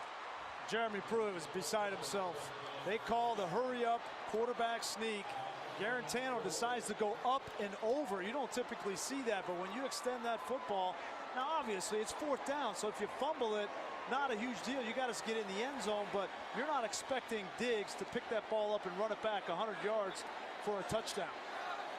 Garantano's trying to make a play, and he's getting an earful from his head coach. And all the way down at the other end, Bulov Hassan for the extra point, and boots it through.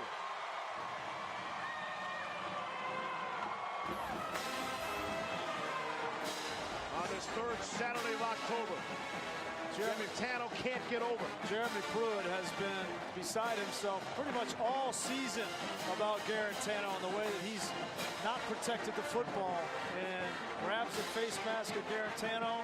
Not happy, but they're happy on that sideline. Welcome back. This 4th down attempt. Watch Shane Lee, the linebacker. He comes scot-free through. This play never had a chance. He's into Garantano's chest before Garantano can even get off the ground. And Jeremy Pruitt, like, you come out and you undress your quarterback like that. That play didn't have a chance. That wasn't, Garantano shouldn't fumble the football, but that was not well executed by anybody on Tennessee, not just the quarterback. Callaway for Tennessee. Down the sideline. Whistles blow. He must have stepped out of bounds at about the 25-yard line. Take a closer look.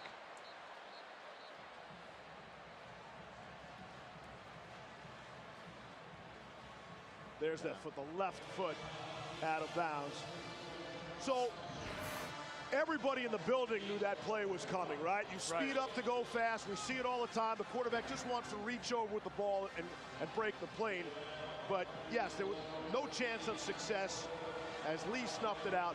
For Tennessee, that's a 14-play drive down to the goal line. Now they wind up not only not scoring, but giving up 7 more. Well, they took Garantano out. Now he's got J.T. Shrout in the game. On the ground, Eric Gray. Now you take Garantano out of this game, and you know he was making some plays. Granted, he's made some mistakes as well, but now he's out of this game, and you got to wonder the relationship between Jeremy Pruitt, the way he just undressed Garantano, that one might not be salvageable. I just don't see the benefit of it. Of what?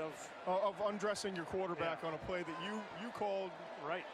Take some responsibility. And the tug on the face mask will be discussed, even if it was a gentle tug. Just don't see that anymore.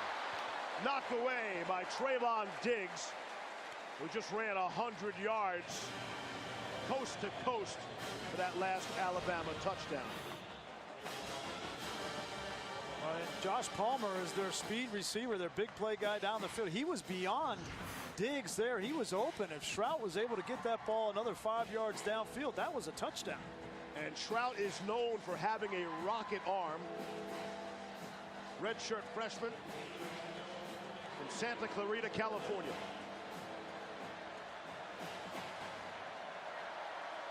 Vols down to their 3rd quarterback for a variety of reasons here tonight. Maurer shaken up, injured again. And Garantano yanked. Offense number 12. And that's what you're going to get when you get down to your 3rd string quarterback. You know, the only thing,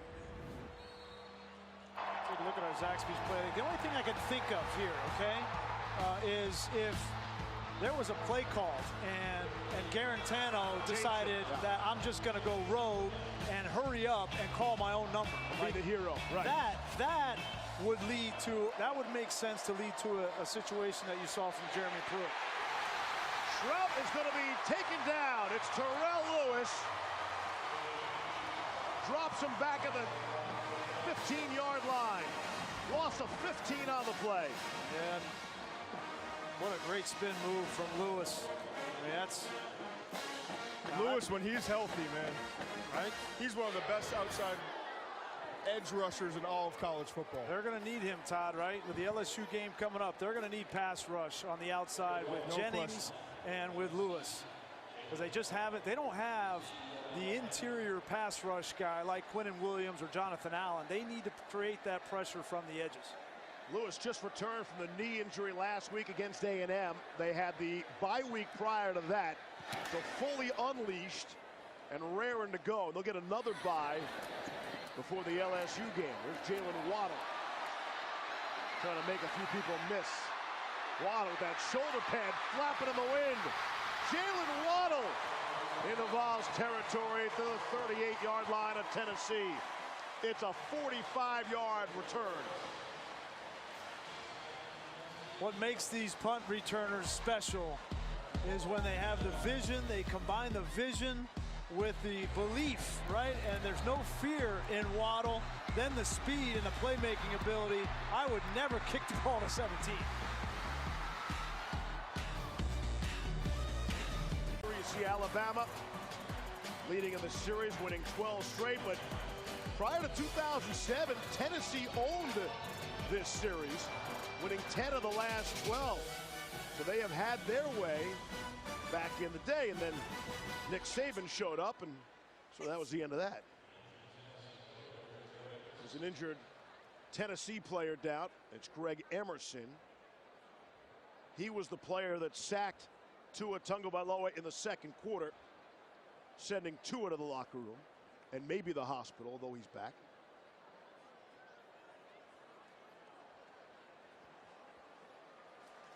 Two 14-point swings tonight from turnovers at the goal line.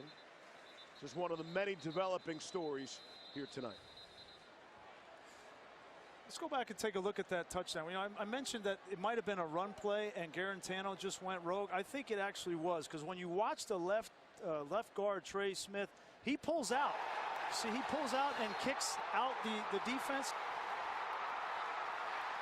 That was a running play, and Garantano just went rogue and decided to try to punch that ball over himself. I think that's why Jeremy Pruitt was so hot on the sideline. So if that is the fact, then you're okay with the Pruitt reaction other than the tug on the face mask. I don't like a coach ever touching a player's face mask. I'm just trying to tell you why Jeremy Pruitt was so hot. That was a run play called, and Garantano just decided to try it himself. Try to be the hero. Tennessee postgame press conference will be very interesting tonight. Brian Robinson, the ball carrier, down to the 20-yard line. 4.5 to play here in the game. Because a lot of times we're up here and we're watching coaches and they react and they get hot, and we don't necessarily know everything that's going on, but just by watching the way that the rest of the offense reacted, if you're running a quarterback sneak, the left guard's not pulling out and kicking out, right? He's coming down. He would have come down on Shane Lee. He wouldn't have been free to hit the quarterback, and so I think that's what made him so hot. And some clouds of smoke. I was going to say, you guys have never smoked a cigar before, right? It feels like we're going to be smoking 100,000 cigars here tonight. Ooh. It's the big humidor. I think I saw a Cohiba. That's like a Chris Berman for a stadium instead of the big toaster. It's the big humidor. What? What? Now we should point out that smoking is not permitted in the stadium. They'll pay the fine. But you would need an awful lot of extra police officers to hand out summons for every single person that's lighting up. Did you get me one? We got you on. Okay. I think I just saw Molly lighting up there for a second. It's a tradition, by the way. A tradition like no other. On the ground, Robinson. has the first down yardage.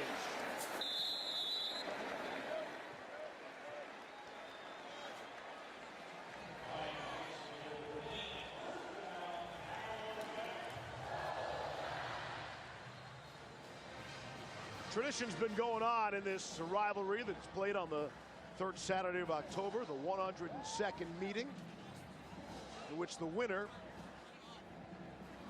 gets to light up and smoke a cigar. Tennessee alum and longtime Alabama trainer Jim Goostree is credited with starting the Victory Cigar tradition in 1961 when he handed out post-game cigars in the Bama locker room. Brian Robinson, the ball carrier. And there are many famous photos of the locker rooms. And Nick Saban was talking about it. Tua was talking about it as well. You go in the locker room and he's not a fan. Clouds of smoke. No, Tua was not a fan. And I don't know these guys. How much fun is that, right? Yeah, so Jalen Hurts, Butch Jones, and Chris Owens. There's Nick and Derrick Henry. Yeah. I never see Nick with the cigar in his mouth lit. Like, I think I've seen one in there, but it wasn't lit. I think it's more ceremonial. There are friends from R&R Cigars. Yeah, those guys. Very hospitable. They do a lot of business this weekend. This weekend. And so apparently the players have to buy their own cigars. Right. But the school can't buy anything for them. We know all about that with the NCAA. It's harmless, right? It's harmless. There's tradition. College fun. Going on a long time since, like you said, since '61. And now all the fans get into it as well. There is an NCAA ban on tobacco in the locker room. So the winning team will be forced to self-report the NCAA violation and hope for just a slap on the wrist. Can't trust Molly, though. Yeah. I thought I saw Molly in the stands lighting up already. She's a big cigar smoker. Steve, I've been hanging out with you a little too long, buddy. Hey, you should hang out with Melrose. Did you see there was one girl with her shirt was over her nose. She just can't take it anymore. I guess if you come to this game, you understand what you're walking into. Yeah, look at that. That's hysterical. That poor kid. Oh, guy's right next to her. Molly legitimately just asked me which side you smoke the cigar from. Robinson for the first down. Well, the clock is stopped at 29 seconds left. The biggest question coming into the second half, without Tua Tagovailoa, could Alabama finish off Tennessee? Oh, look at these that. two guys. I believe Molly's is vanilla flavored or something like that. It's got a football on it, too. Am I doing this right, Steve? I have no idea. She's never done it before. Not even cut. You guys are bad influences. You know, as they say, smoke them if you got them. And they got them in Alabama tonight.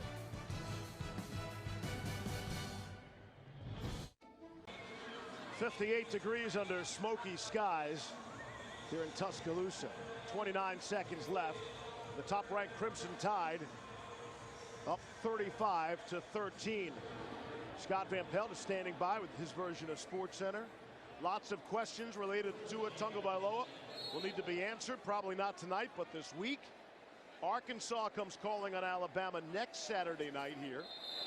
Then it's a bye week. And then it's the LSU game here on November the 9th. Jeremy Pruitt's post-game press conference will be interesting as well. That's the story. Alabama able to win. And Nick Saban goes to 19-0 against his former assistants. Tennessee hung around for as long as they could. For Todd McShay, Molly McGrath, Brian Greasy, and our entire crew, I'm Steve Levy. It's time for Scott Van Pelt.